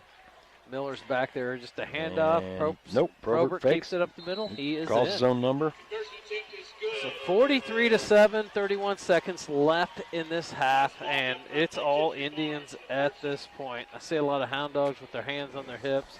You know, sometimes these games can be frustrating, but there is value in these games. There's definitely Coach Kimes running out there trying to encourage these young dogs, keep their head up. There's a lot they can learn. You just don't learn in the good times.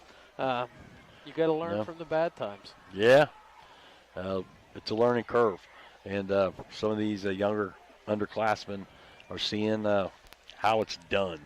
As like you, I got a copy and piggyback off you, Brant. You said it.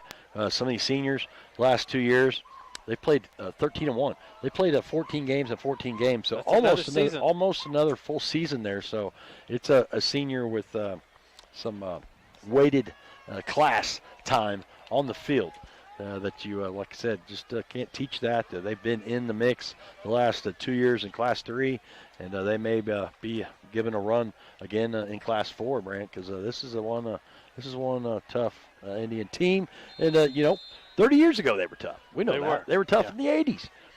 Ask Pat Woods. They used to keep him up at night. Is that one going to go out of bounds again? Yep, another kickoff out of bounds. Shout out to Coach Pat Woods. I bet you him and Marcus are listening to the game back in Aurora. You think? Maybe. I bet. That was a penalty. Thank you, babe. As once again, don't be flagged for holding the wrong coffee. Choose the Garden Exchange at 22 East Olive Street in Aurora, Missouri. And you got to think, Brant, we just want to go scat cat and get to the locker room here. They do have one timeout, but 43-7 here in the second quarter. Once again, brought to you by Matt Maple Century 21 Family Tree. Under center, you got to think Carisi's not going to get too tricky here as he just hands it off. And once again, Mooneyham didn't have nowhere to go. Loses about 3 yards. He didn't have nowhere to go. As there was an Indian in his bread basket, and I'm going to guess Seneca has 2 timeouts, but I think we're just going to let her go. 2.5 as they spot the ball. But I think it's 5, yep. 4. So we are going to halftime. Don't go anywhere. Halftime is brought to you by the Strike Zone. Go to the Strike Zone for a fun family experience. Enjoy some great food at the 300 Grill. Dine in or give them a call for takeout at 417-678-6400. Let us tab some stats. Got to find some area scores. Don't go anywhere as you're listening to Hound Dog Football. Seneca 43, Aurora 7, right here on KSWM AM 940.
All right, we are back with the halftime show brought to you by the Strike Zone.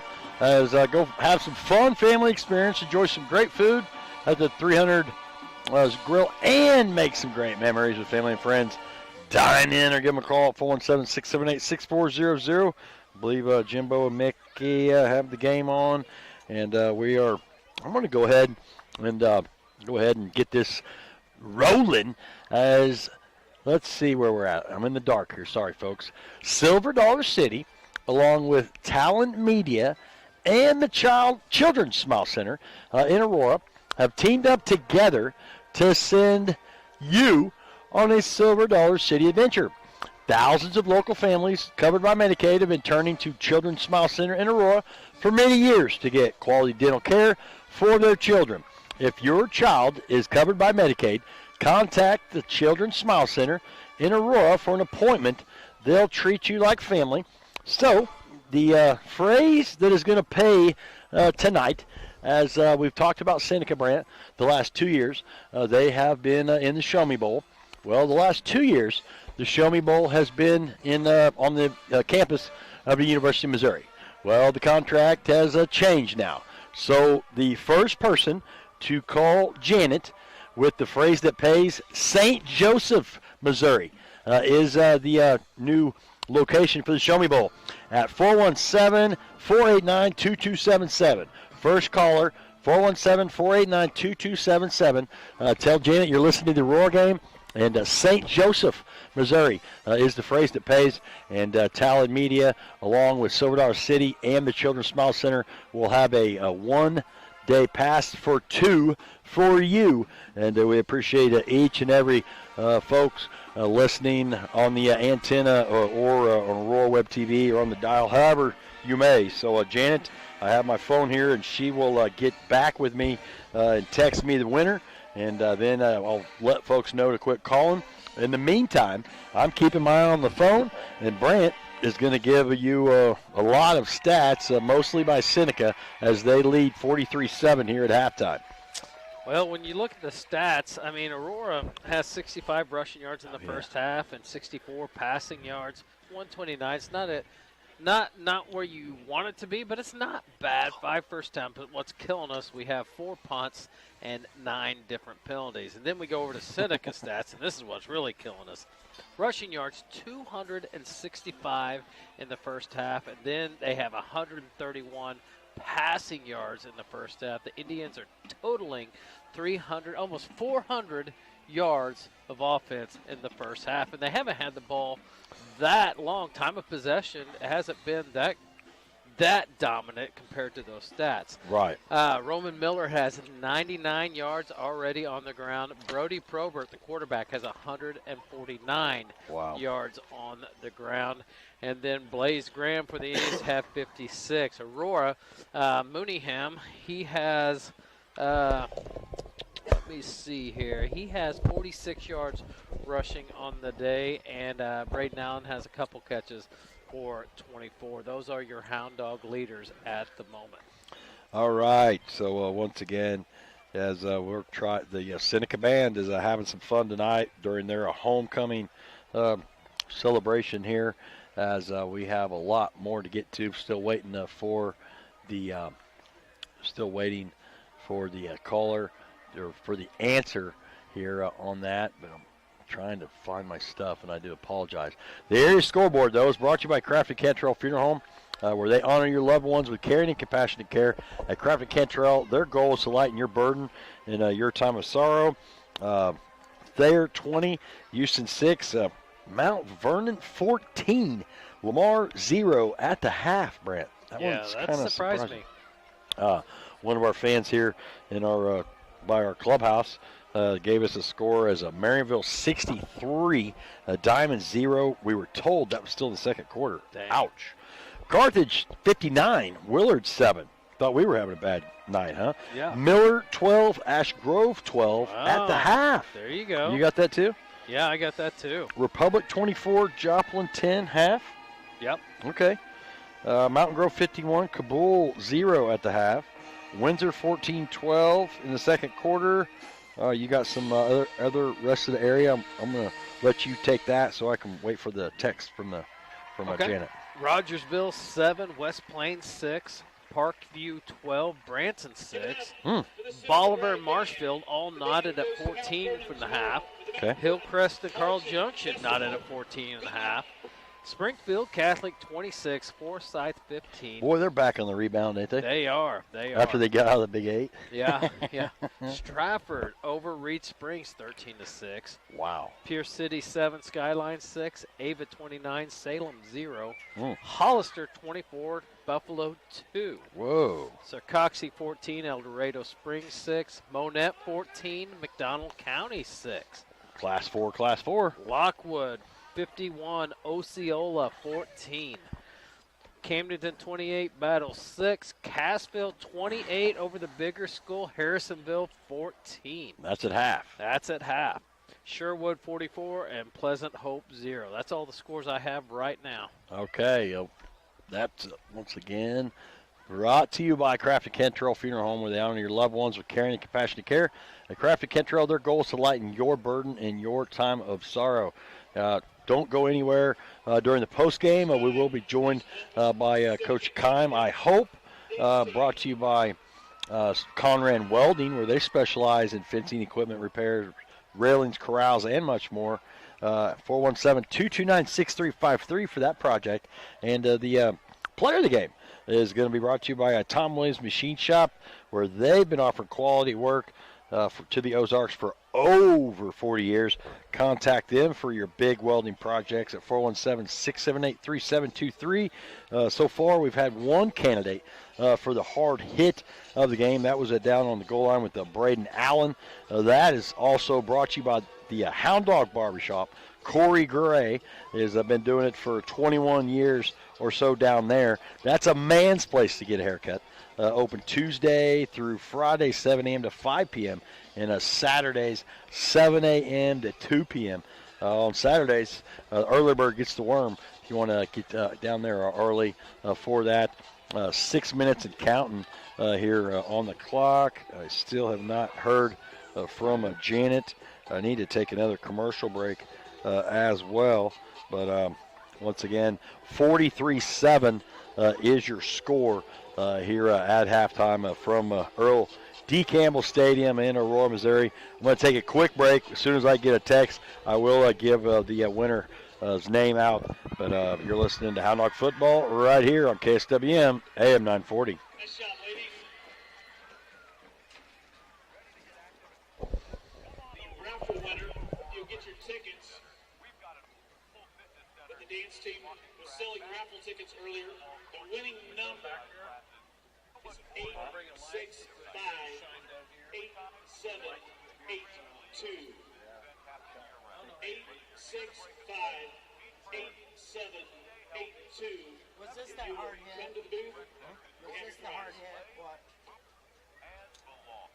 Stop by today. Why the community center of fun, Aurora. Yeah. I did. Good one. That was Alan. You get showing some highlights, babe? Well, finish on that. Hometown service shop. Located 22nd Street, across from Water Tower. Hound Dog Farm. Give him a call today at 417-644-6 for all your auto. Dogs. That's more important than a health care provider. The hospital in Aurora sends staff to meet your family needs. Nelson and Dr. Anthony, along with Dr.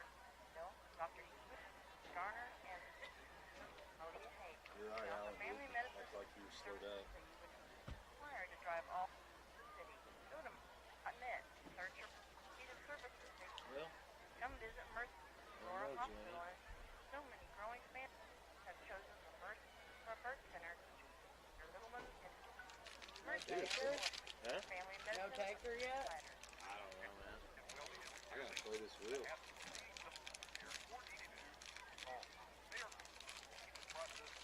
mean, it's a drilling, so I ain't got no cut. I don't know if anybody.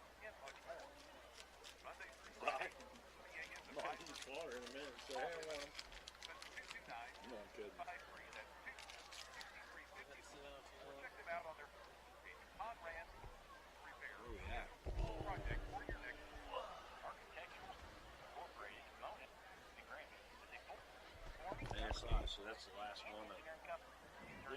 concept metal in reality.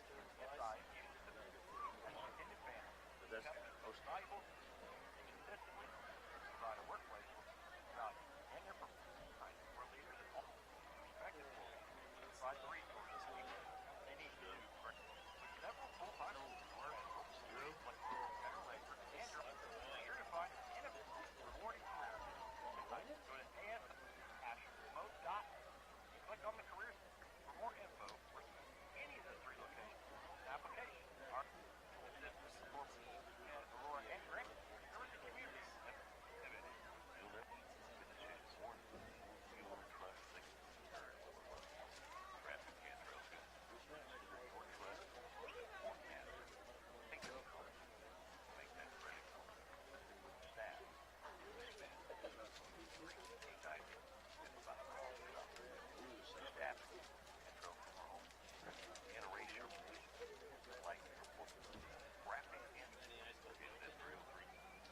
Yeah, I'm about to call in to one of my dang times.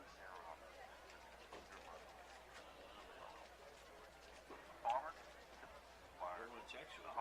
yard to mow, hunter, heritage tractor. We're committed to your unique. We're here for you. We're here for the long haul. We're not just located. Dagan Stillwagon.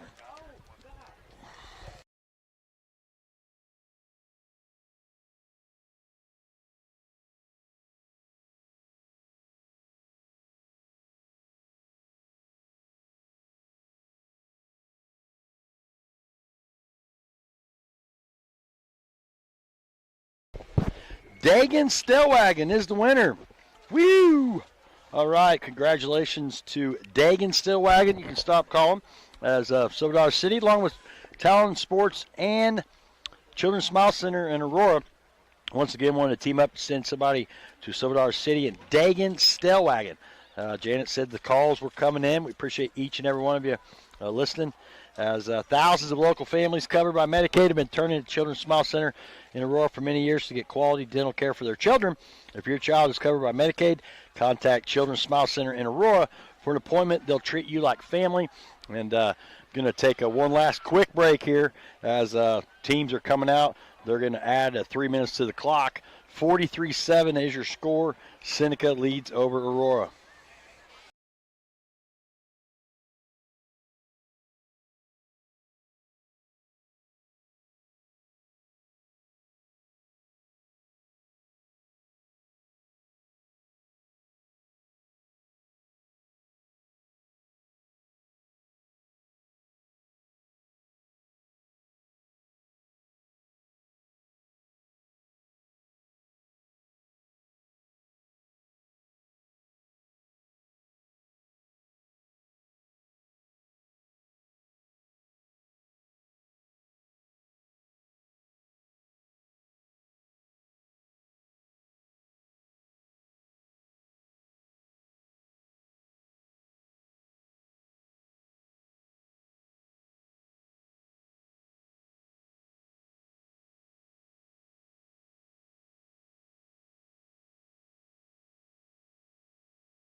All right, once again, the sportsmanship reminder, getting ready to start the third quarter, is Access Family Care, where they have locations in Aurora, Mount Vernon, Cassville, and the Osho, and Joplin. All right, role models are more important than ever in today's society. You can serve as a role model for others the next time you display good sportsmanship at a high school athletic event. Good sports are winners and also a vital part of preserving a fine sports tradition. So the next time you attend a sporting event, remember to be a good sport and help rekindle the spirit of citizenship. This message was brought to you by your friends at the Missouri State High School Activities Association and Talon Media. Thank you, Brant. As we are getting ready to start the third quarter. Third quarter is brought to you. I can't see. Okay. Hey, Manny. Motors. Yes, Manny's Motors is your hometown auto sales and service. Go by and see him at 22 East Church Street across from the Hound Dog Water Tower. For your needed auto repairs and service, give him a call at 417-678-4466. I seen him yesterday, and he told me he's getting flags for every Big 8. Nice. Putting out there like that Mount Vernon one week, week one. So thank you, Manny, for that. My All right. wife took our car in there. Of course, we were late on an oil change, but Manny ordered it the night before, got her fixed up, back Wow. on the road. 30-35, the Indian gets it out to midfield and gets across the 50. Is he going to get knocked out of bounds? I think he stepped out of bounds. Was that 23? Is that what that said? Hunter Haynes. Old Double H. Oh, Hunter Haynes got the ball at about the 20, returned it all the way to the Hound Dog. They're going to spot Will they him. step him out of I that? think about the 33 of the Hound Dog. Oh. So Turbo clock is yeah, here. Explain to the folks, was it 35? 35. Or more in the second half. Seneca leads by 36. 43-7 here, so the turbo clock is put in place. The clock will not stop except on change of possessions and timeouts. Probert pitches it out to wide to Miller. He cuts back across the 30, started on the 33. So starter's still in there for Seneca. Miller picked up about 5 on that. We were told keep an eye on Allen Brand. I think he's going to maybe be limited possibly with that ankle. Don't see him out there right now, do you? No, but I did Number see 2. Summer, our athletic trainer, talking to his parents Okay. at So that, halftime, so probably just keeping them informed. 2nd and 4 from the 27. They pitch it to Miller, the 25, the 20. On the far side, it's hard to see there, but I know the chains are going to be moving as it was 2nd and 4 as Miller come shooting out of a cannon with the option from Probert to Miller. Start on the 27. They gave him 11 on that, Brant. So already in the red zone, just a couple plays into the half. Didn't have far to go with that kickoff return from Hunter No. Haynes. No.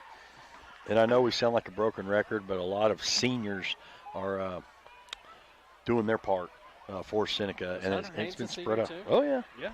Oh, yeah. Senior heavy. Yep. Probert calls his own number, fakes the handoff, wiggles around the right side. He stopped as it was 1st and 10 from the 16. The Hounds are still popping pads out there. As the paw went backwards, Rackley was in there. I see big 55, Martin Saviston in there. They're going to give him 6 on the play, so they can still get another first down here. Second and 4 from the 10. One receiver to each side. Kai Adams and Miller in the backfield with shotgun Probert. And he gives it to the safety valve, Miller. He cuts across the goal line. He's right there, but they take him at the 1. He spun, but I think his forward progress was stopped, Brant. So it was 2nd and 4 from the 10. So they're going to give it to him on the 1. So First Tarek and goal Rackley, from about one of the dogs in there on the tackle. But I thought when he spun he got across the goal line, but they did hold him back. So it's about, 1st and goal from the 1. Yeah, 4 cracks at this. It's going to be hard to stop. Hopefully maybe a fumble on the exchange is the best chance for the Hounds right now. It's just who's going to get it, Miller or Probert. Probert's going to keep it with a quarterback keeper right up the middle. And Like it's I said, Miller. Like I Up said, the he's gut. going to hand it to Miller right up the gut for the touchdown. Well, you had a 50-50 shot I there. knew it was one of the 2. So that will make it. It's just It's that power eye formation out of the shotgun, kind of the pistol power eye. Hands it to Miller right up the middle for 1 yard for the touchdown. 8:33 left in the third quarter. 49-7. Seneca will come out. What'd you say this kid's name was? Magnus? Magnus will come out for the PAT. The kick is up, and the young man boots it through. Yeah, that's old Magnus Gasaway, Magnus. the 5'5" freshman. 110. 5'5", 110, puts it through the uprights, brings the score 50-7, 8:33 in the third quarter remaining. Yeah, Miller. So Hound Dogs will touch the ball for the first time in the second half. So I got Miller for 4 TDs, Brant. A 30-yard run, a 3-yard run, a 9-yard run, and, a 1-yard run. He's at about 125 yards unofficially in this contest.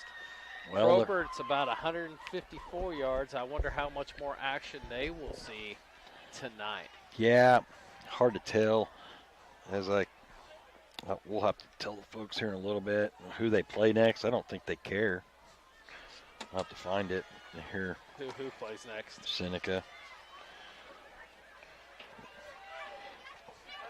I wish they gave us lights over here in our clubhouse. I know.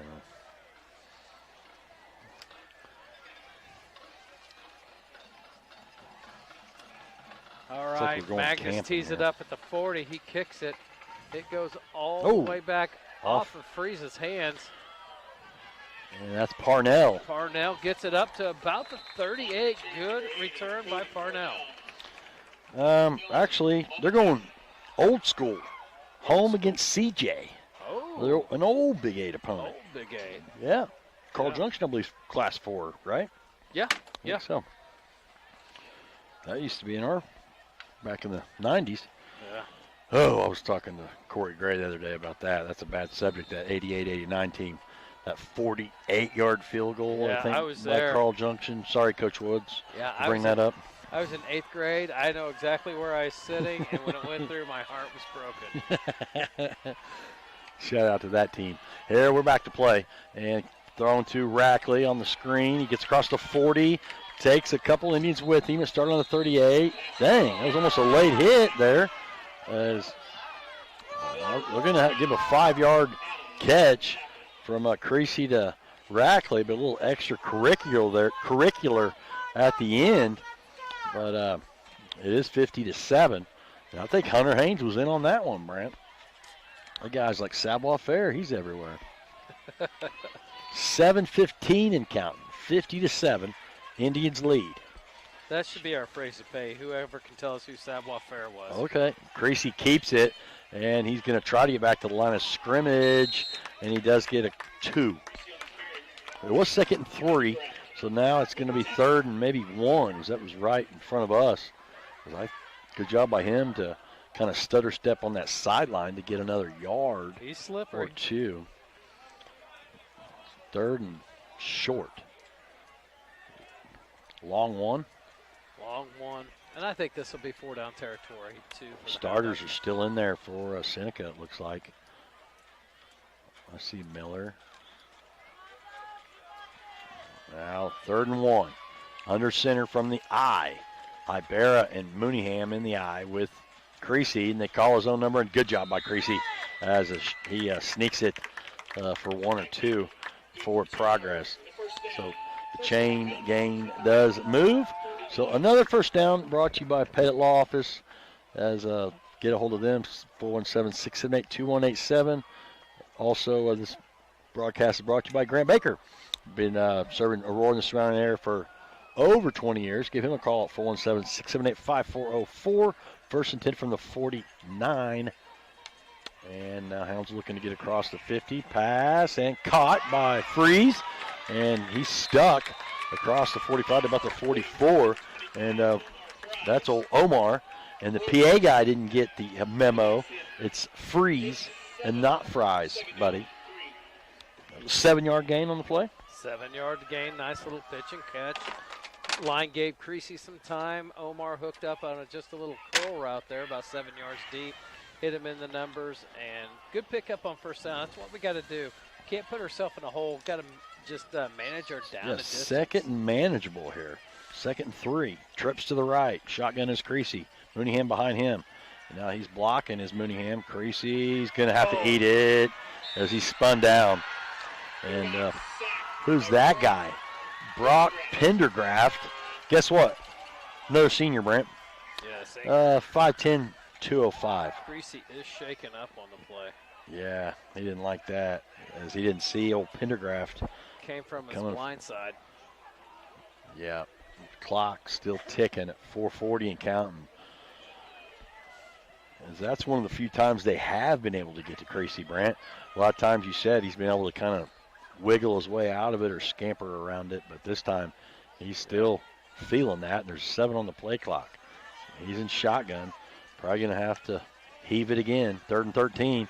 And the screen to Mooneyham. Cowbell 45, the 50, the 45, the 40, the 36-yard line. As it started on the 46. So, 14 and 4, 18 on the play, Brant. He needed 13. A good little quick screen.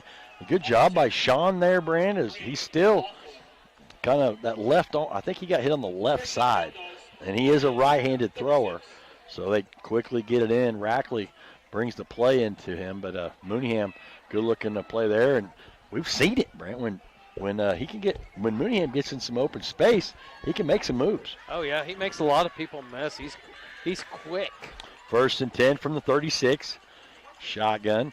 Now Creasy throws it to Freeze. That's Omar. The 30, the 25. He started on the 36.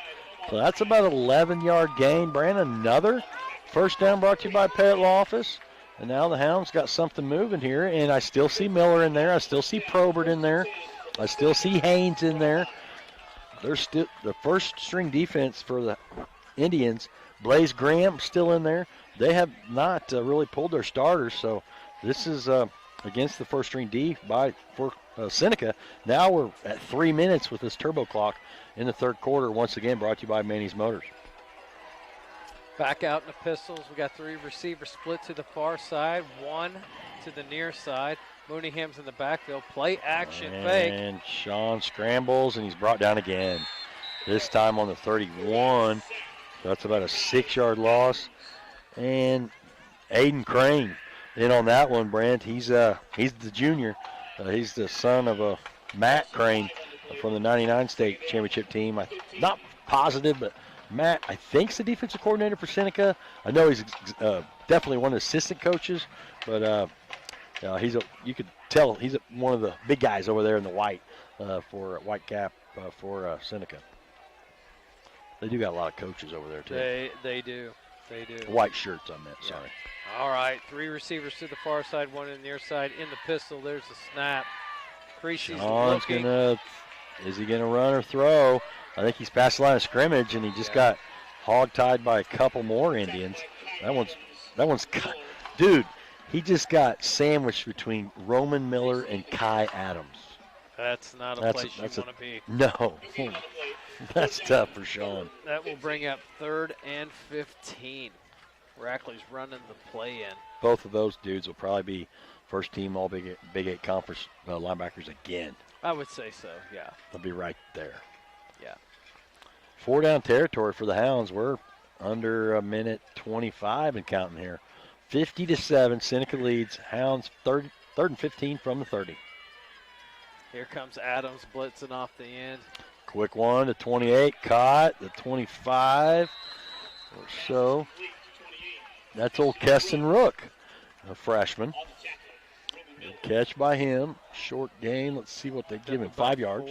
5. 5? Yep. 4th and 10. Now we're under a minute here. Once again, 3rd quarter brought to you by Manny's Motors. As he's located across from the Hound Dog Water Tower, 22 East Church Street. 417-678-4466. Keep that number handy. 4th and 10, shotgun. 2 receivers to the left, 1 to the right. Sean's going to have to throw it. He's looking in the end zone and almost intercepted, but Rackley right there, Brant. Right. That he saw it. Yes, that would have been a pick, which might have been a touchback. But Tarek, that is a candidate for a hard hit of the game. Well, once again, brought to you by the Hound Dog Barbershop, Corey Gray down there at 222 South Madison.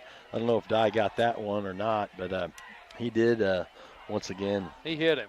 Yeah. I don't know who the Indian was that almost picked it off, but I don't know if no that Oski Indian knows who he is right now. no Oski for him. So I tell you what, we are going to the fourth quarter, brought to you by Four State Dental Service, Four State Dental Care. 50-7, Seneca leads over the Hound Dogs.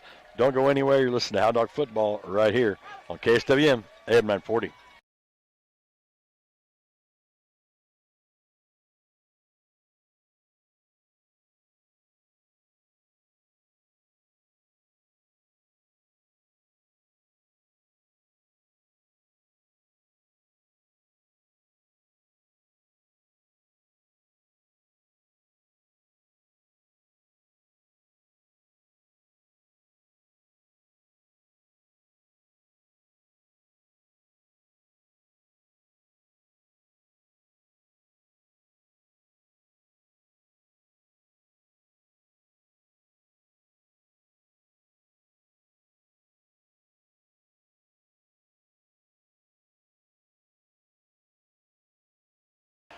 All right.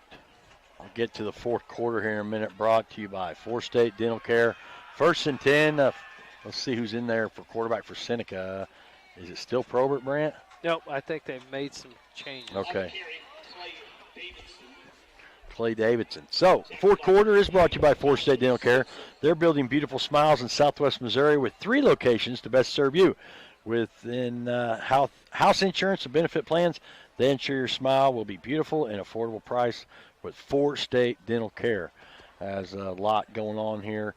Seneca having a homecoming party, 50-7. They lead over the visiting Aurora Hound Dogs, looking to put their record at 5-0 on the season. There is a different quarterback, and he pitches it to 19. Let's give tackle or tackles. Is that Powell, Brant, number 4? Yes, Good Powell job. made the great tackle there. Good job by James Powell, the senior. This game is also, it's brought to you by a lot of different folks. Just like keeping players safe on the field, Parkway Plumbing, Heat, and Air care about keeping your home comfortable all year. Give them a call at 417-678-3839. We're under 11 minutes left already here in the fourth quarter. 3rd and 12 here. Now Quick pass out to the left. Caught. Lopez is out there. And who is that? 12. Is that Sawyers, Brent? Short gain. Yeah, Sawyers with a nice tackle. Sean Sawyers. There's brothers, Sean and Seth. We got what? We got a set of 3 with the Freeze brothers and then 2 Sawyers. Are they going to punt? Yeah. Going to have our first punt of the night. Well, King's Auto Service is going to bring you this punt in a minute. Is that Omar back there? Omar Freeze back there deep to receive this punt. The middle brother, the sophomore brother. They got a freshman, sophomore, and junior. And high snap, he does get it. Kicks off. Pretty good punt. Omar catch. Off Omar. And Seneca's going to get it. As he's trying to say that he didn't have much room, but that was a sophomore mistake there, Brand. He probably should have just got away from it as Seneca just gained the field there. Seneca will take over about the 26-yard line. Again, another learning moment. I don't even, did he fair catch that?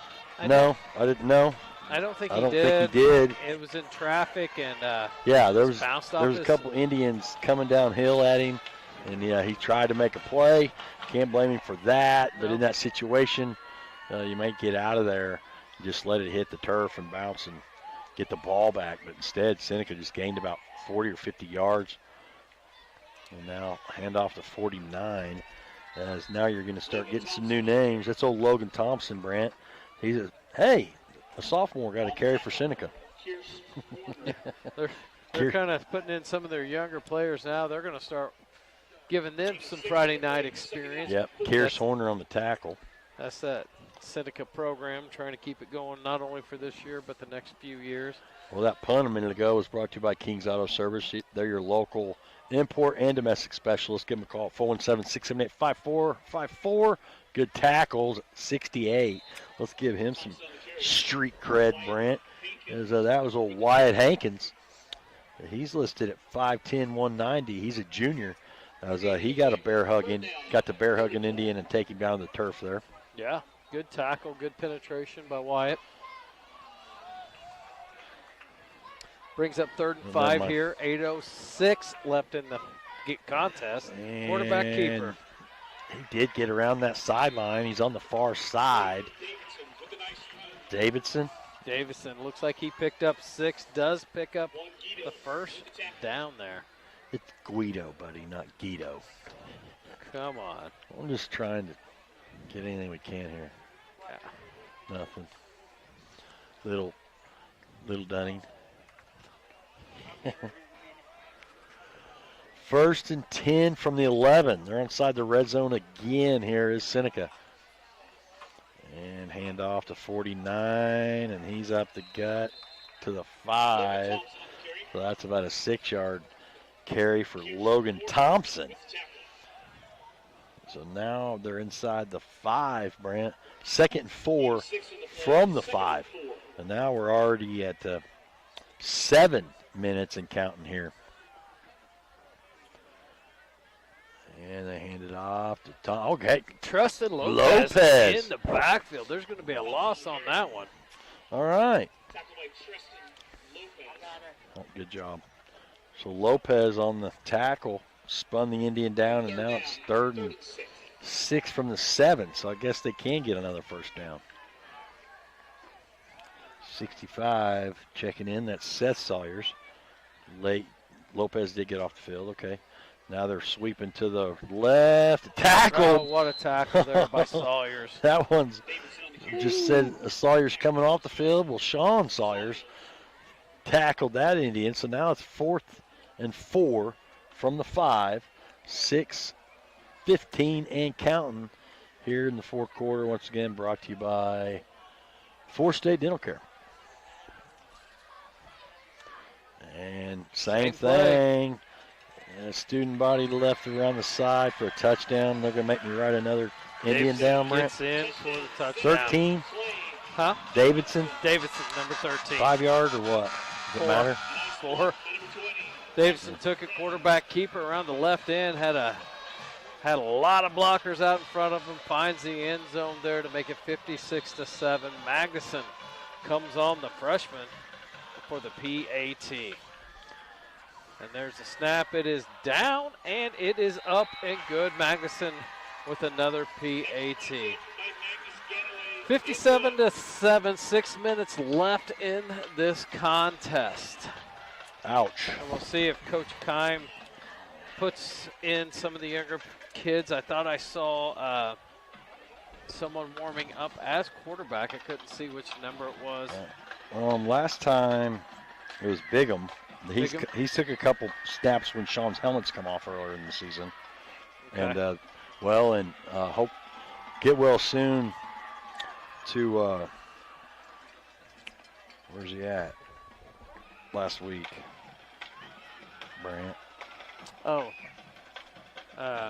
Lucas Hensley. Yeah. We're here in the dark. Sorry, folks. There's budget cuts in Seneca in the treehouse. Right. But no, get well soon to Lucas. I heard he had a injury, and I think he had surgery earlier in the week, we heard, Brant. So yeah, quick recovery. Godspeed with him. We've been through it. Physical therapy. It's a process as well, isn't it, partner? it is. I went through about 8 weeks of it, knee replacement last year. Those physical therapists are the meanest, nicest people you'll ever meet. They'll put some tears in your eyes. Back in the 90s, Yeah. before the internet, they were mean. Yeah. I'm just saying. Here comes the fella again. He's going to kick it off again. We're going to ice his foot, 30-yard line, and he gets about a 5 What just hit me? What was that? I heard that. Someone just threw something. That was a football. Those kids playing football down there just threw a ball at me in the crow's nest. I thought I got shot. Well, Aiden Henry just took the kickoff back about 5 yards. Didn't want to miss him. Yeah, I heard that too. And I don't know. Aiden Henry, he's a sophomore. You okay? Yeah, I'll make it. I'll Okay. make it. I get hazard pay, I think. Yeah. Yeah. We'll talk about that in the next meeting at work. All right. So it does look like that we put in some younger. Jaden Lewis, freshman over here. Yeah. One of them that checked in. And now Bigham does complete the pass to 28. Keston Rook with his second catch. Keston Rook So on the tackle for the Indians. I believe Garcia. Creasy's night will be done.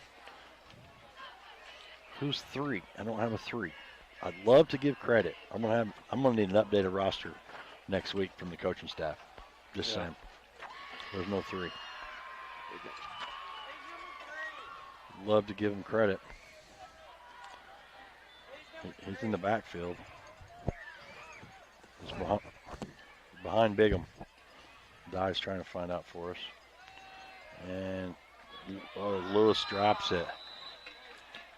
As Lewis listed at 6'2", 200-pound freshman, Brant. He had an Indian. Let's see who that was. That's old Stone Euler. Stone Cold Oiler. Stone, he's a 5'6", 145-pound senior. Stone's getting his time. All right.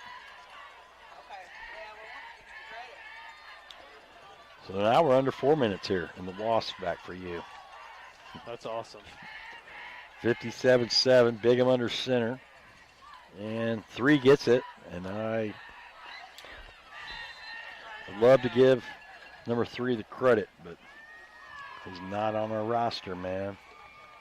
He does pick up the first down. Valencio. See, this guy gets it. This guy gets the, okay, Crane on the tackle. Valencio. So we have him as number 1. Valencio. He apparently his road jersey's number 3. All right.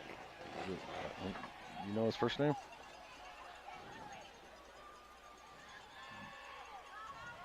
Looks like German.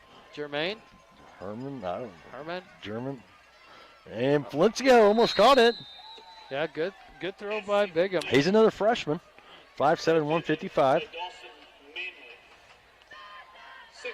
So Bigham's getting some reps on Friday night.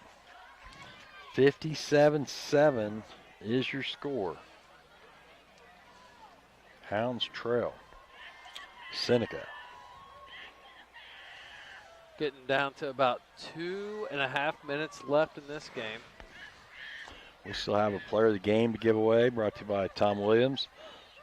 Uh-oh, a little mix-up. Bigham keeps it himself. Makes the Postgame most show. of it. Picked up about 5 yards. Postgame show is brought to you by Doty Trash Service. We'll get to that here in a little bit.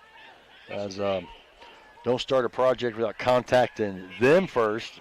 Doty Trash makes the cleanup easy. Give them a call at 417-678-1350. And we'll have a player of the game. We'll put that together here in a little bit. Yeah, we will. A hard hit. We may have that one figured out. Another broken play, Brant, as Bigham, that was late, almost a late hit there. It's a pile driver. 66 with the pile driver. Old Sawyer Euler. Him and Stone are brothers, I think. Pretty safe bet, Yeah. I think. Well, one's a senior and one's a junior. But they're celebrating with old Sawyer, so I don't think he gets in much. 4th and 6 here. 1:25, and the clock is ticking. Send them all. Send them all to the end zone. We got, 3 receivers over here. 1 to the right. Bigham's going to let one fly, as he does, and it's almost picked, as he was looking for Santi Alvarez, another freshman out there. Now we're under a minute, and you got to think Seneca is just going to maybe put a knee in the turf once and go dance. Yeah. Get to prom Not prom. or Homecoming, homecoming. yeah. What's the difference? Spring. Prom's in the spring. But I don't know. They may do it here too. How do you know that? I've been to a couple in my day. Really? Back in the day. A long time ago. Oh, yeah. Yep. One more knee. And it's going to. Yep, they did. That should That do it here. should do it all. Yep. So, I'll tell you what. Let us get some stats. We're going to try to get some area scores as the final is going to be Seneca 57 and Aurora 7. So we'll see if Coach Keim has time to come up and visit with us, but we'll get to some stats. We'll get to some area scores. Don't go anywhere, as the postgame is brought to you by Doty Trash Service. Postgame interview, if possible, is brought to you by Conran Welding. And the hard hit of the game is going to be brought to you by Hound Dog Barbershop. And the player of the game is going to be brought to you by Tom Williams Machine Shop.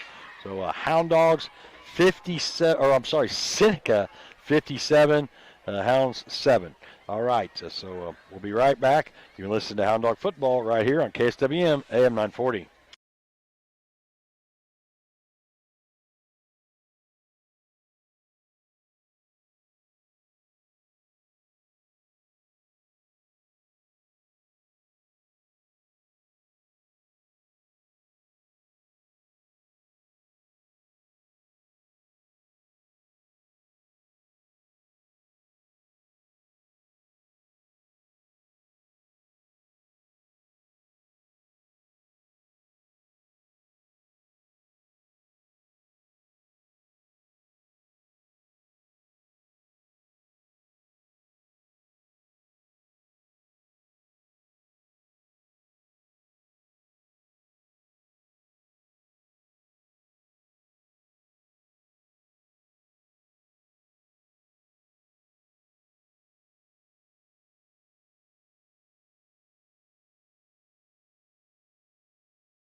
All right, we are in the postgame show brought to you by Doty Trash Service.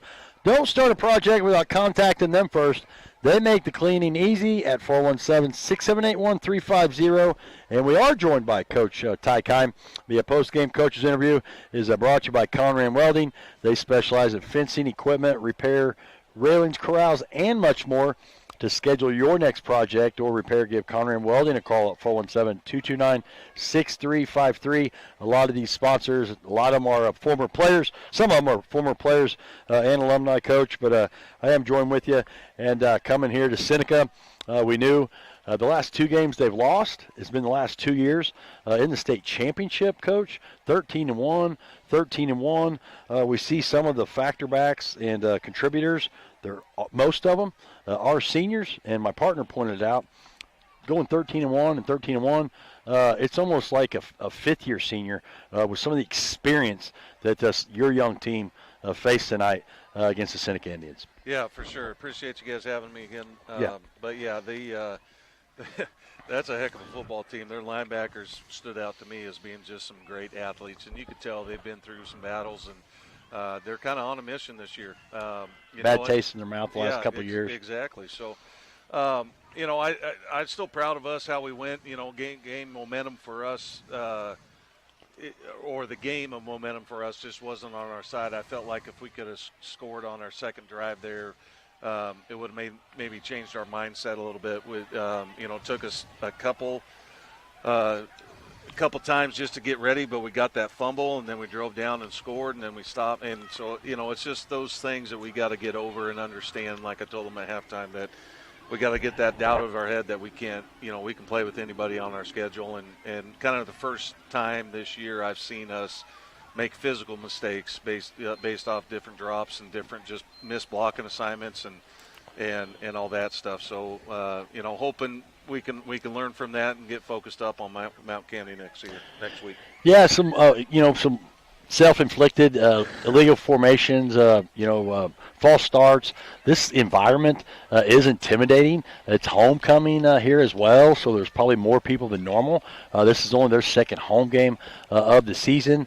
But like we said in the broadcast, a lot of senior leaders, but experienced their quarterback. He's a heck of an athlete. Roman Miller, that Kai Adams listed at 215, like a man-child back there, where some of your younger players had got some experience tonight, and had some trouble running the ball early. Had a little success through the air. But Sean, man, at times he's slippery. You think the play's over, but there's no quit in Sean Creasy. Keeping his head up, trying to keep the play alive. Yeah, for sure. And sometimes, like I told him tonight, hey, just throw the dang ball away and just play for another day. Play for another day, and especially against a team like this. But then he pulls out some plays that so it's kind of that double-edged sword a little bit. So. And not just Sean, but I'm right. proud of all our guys. They did again the efforts there. We just need to get through that mental block of this is Seneca type of thing, and I know they played them twice last year, and that's tough to do, and play them 3 times in 12 months. Just basically that's a hard thing to do with their success, and they're a well coached team. And like I said, I was just happy though too that we were able to make them drive the ball, and it wasn't they had a couple explosive plays, but it wasn't like what we saw earlier in the year, which is some like one-play drives. And so I'm pretty happy with that. We stayed fairly healthy. We pulled some guys out just out of precaution, but we did stay fairly healthy so far through this. So, we're on a numbers game right now, to be honest. We'll see what happens after our JV game on Monday. Are you going to be able to play that? Yeah, I was wondering about that because you were waiting. We saw some guys dressed in street clothes tonight, some underclassmen as well. And, I know this week, after the long trek last Friday night with the chaos up there, getting home a little bit earlier, get back to the practice field. We talked about it in the Big 8. There's really no nights off. Right. Tonight, you see what the level is. Back-to-back second place runner-ups for Seneca. You know, they may be there again this year. You never know, but they graduate. I do got some good news though, Coach. A lot of these guys that listed tonight won't be here next year. Yeah. Whether it's when we go play them in Aurora, but they have a lot of, like I said, a lot of experience. When you played 14 games the last 2 years, that's 28. That's almost a full season. Exactly. And most of these guys that were playing tonight were factors in the last season or two for Seneca. So, and me and Brent familiar with the program. Seneca's got a brand down here. It's also a wrestling school, but they got some tough hombres down here, and they got some numbers as well. So nothing to hang our head on, as they are the number one team ranked in Class 1. So we'll go back to the drawing board and face a good Class 4 McDonald County team next week. But we'll be back at Kelly Field, and I do anticipate we've had two real good draws at Kelly Field. A lot of the community has came out with only having 4 regular season games, Coach. But coming into tonight, we were third in the district. Still have a chance and time to build our resume as well, and maybe still host a Week 10 game.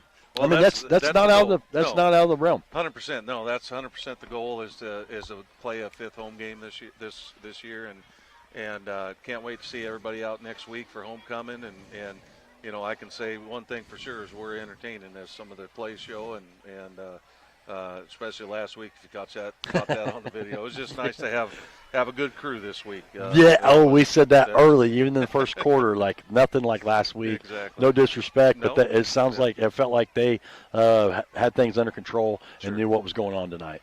So we're going to take another break. We'll be back with the player of the game and some area scores. Once again, we've been joined by Coach Ty Kime with the post-game coaches interview brought to you by Conran Welding. Don't go anywhere. We'll be back to finish the Doty Trash post-game show after this.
Back time. So, the coach came up. I appreciate him. We'll get some area scores here in a minute. You already went over the stats, right? We have not. Oh, no, that was halftime. It just went so fast. Right. No. Go ahead with some stats, Brent. All right, Aurora, not much happened in the second half. Turbo clock was in, got the younger kids in. So Aurora finishes just under 200 yards total for the game, 189. Seneca dominates with 455 total yards for the night. High points, Mooneyham, 48-yard run. Plus, Mooneyham had another 22 yards in the air, so his total gets up there about 70 yards for the night of production for the Hound Dogs. All right. So we will give the player of the game, brought to you by Tom Williams Machine Shop. Been offering quality work to the Ozarks for over 40 years. Give them a call for your, especially if you got a big welding job, 417-678-3723. And I think after those stats, Brent, I think we agree. Yeah. Memphis, Mooneyham. Memphis, Mooneyham. Memphis's heart is huge. We've seen that through the whole year here. Sorry about it. That's all right. We've seen his heart. He chases down people when the play should be over. He chases them down, tackling tonight. Had the 48-yard run. Not much room to do anything else, but he's always productive, and he always gives it his all for the entire game. All right, so he gets the player of the game, once again brought to you by Tom Williams Machine Shop. Sorry. And the hard hit of the game is brought to you by Hound Dog Barbershop, located at 222 South Madison Avenue, downtown Aurora. A man's place to get a haircut. Open Tuesday through Friday, 7 a.m. to 5 p.m. Go see Corey Gray on Saturdays tomorrow morning, 7 a.m. to 2 p.m. And there was a candidate with Braden Allen down on the end zone earlier trying to save a touchdown from Roman Miller. That was a candidate, but I think we agree, Brant, to knock out, to not give that Indian a Oski. Tarek Rackley, he broke it up. Yeah. And could have been worse possibly for the Hounds, but we'll give it to Tarek as he earned his hard hit of the game. Once again, brought to you by the Hound Dog Barbershop. So we'll get to some area scores here in a minute, as I'm going to pass on the scoring summary tonight. It was a lot of Roman Miller, Probert, etc. But Miller led the way with 4 TDs on the ground, Brant. And the Indians, there's a reason right now.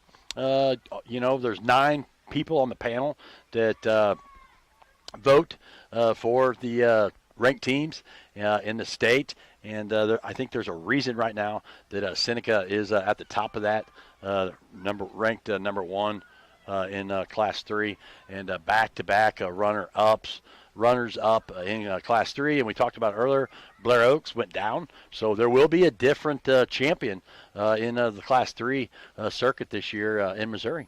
Yeah, and Seneca Indians look every bit the part as the number 1 ranked team in the state. They can run it, they can throw it. Holy cow. And I don't know, Chad, no one talks about their defense enough, but that defense is stout too. Well, I got a cousin over in Mount Vernon. Thanks, Cousin Scott, if you're listening. Mount Vernon 21, Lamar 0. I'm told it was final. Yep, that's what I got here. Wow. That's crazy. I was not expecting that. Holy cow. The district just did a little flipperoonie tonight. Man, I don't know what if there was injuries for Lamar or what, but that to hold Lamar scoreless? Yeah, I don't know when the last time that happened. Whoa. Stop the press. Yeah. That's going to be some barbershop talk there in Lamar tomorrow morning for sure, and for Mount Vernon as well. So go ahead and give us some totals right now. You got the most updated with the ranked teams in the area, and then we'll give the area scores, and then we'll wrap it up and get out of our clubhouse for tonight. All right. Thayer 55, Houston 12. Like you said, Mount Vernon blanks Lamar 21-0. Unreal. Marionville, I don't know what the final was, but they had 60-some in the first half. So we're going to go ahead and assume Marionville won that one.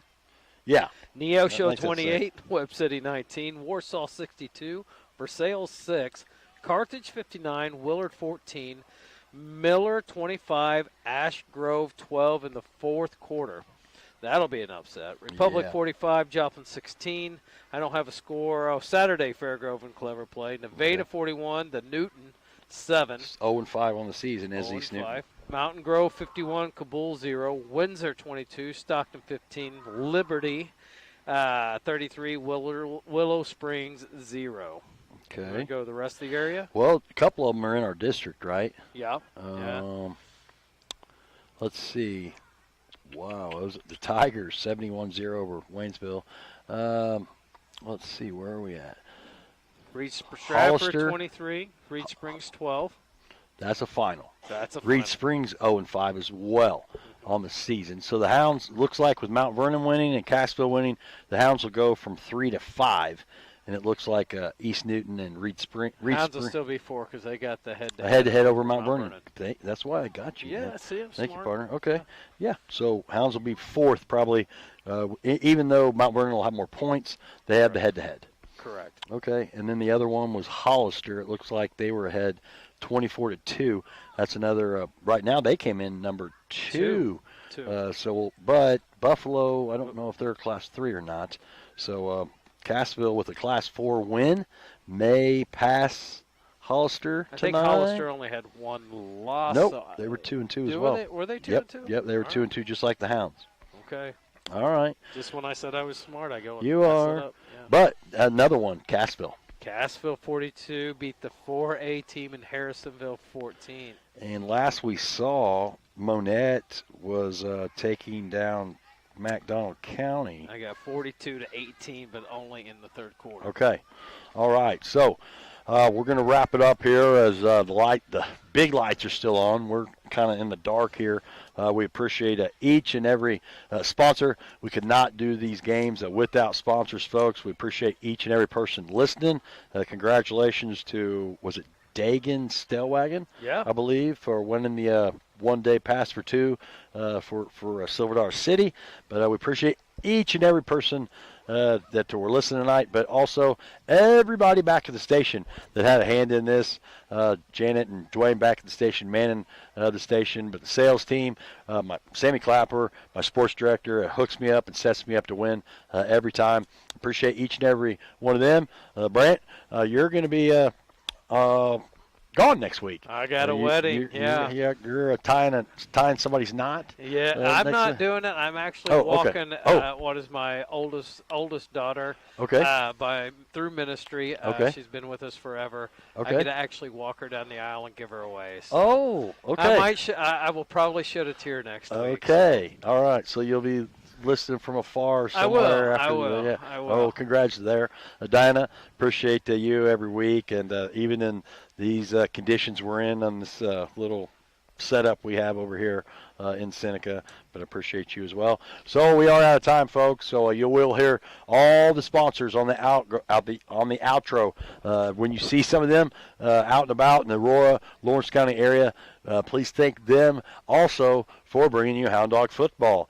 Seneca 57, Hounds 7. It's a final, and it's a wrap. So this is for my partner, Brent Frigel, and my Lady Di wife. This is Chad Hall Jr. Estes. I've had enough.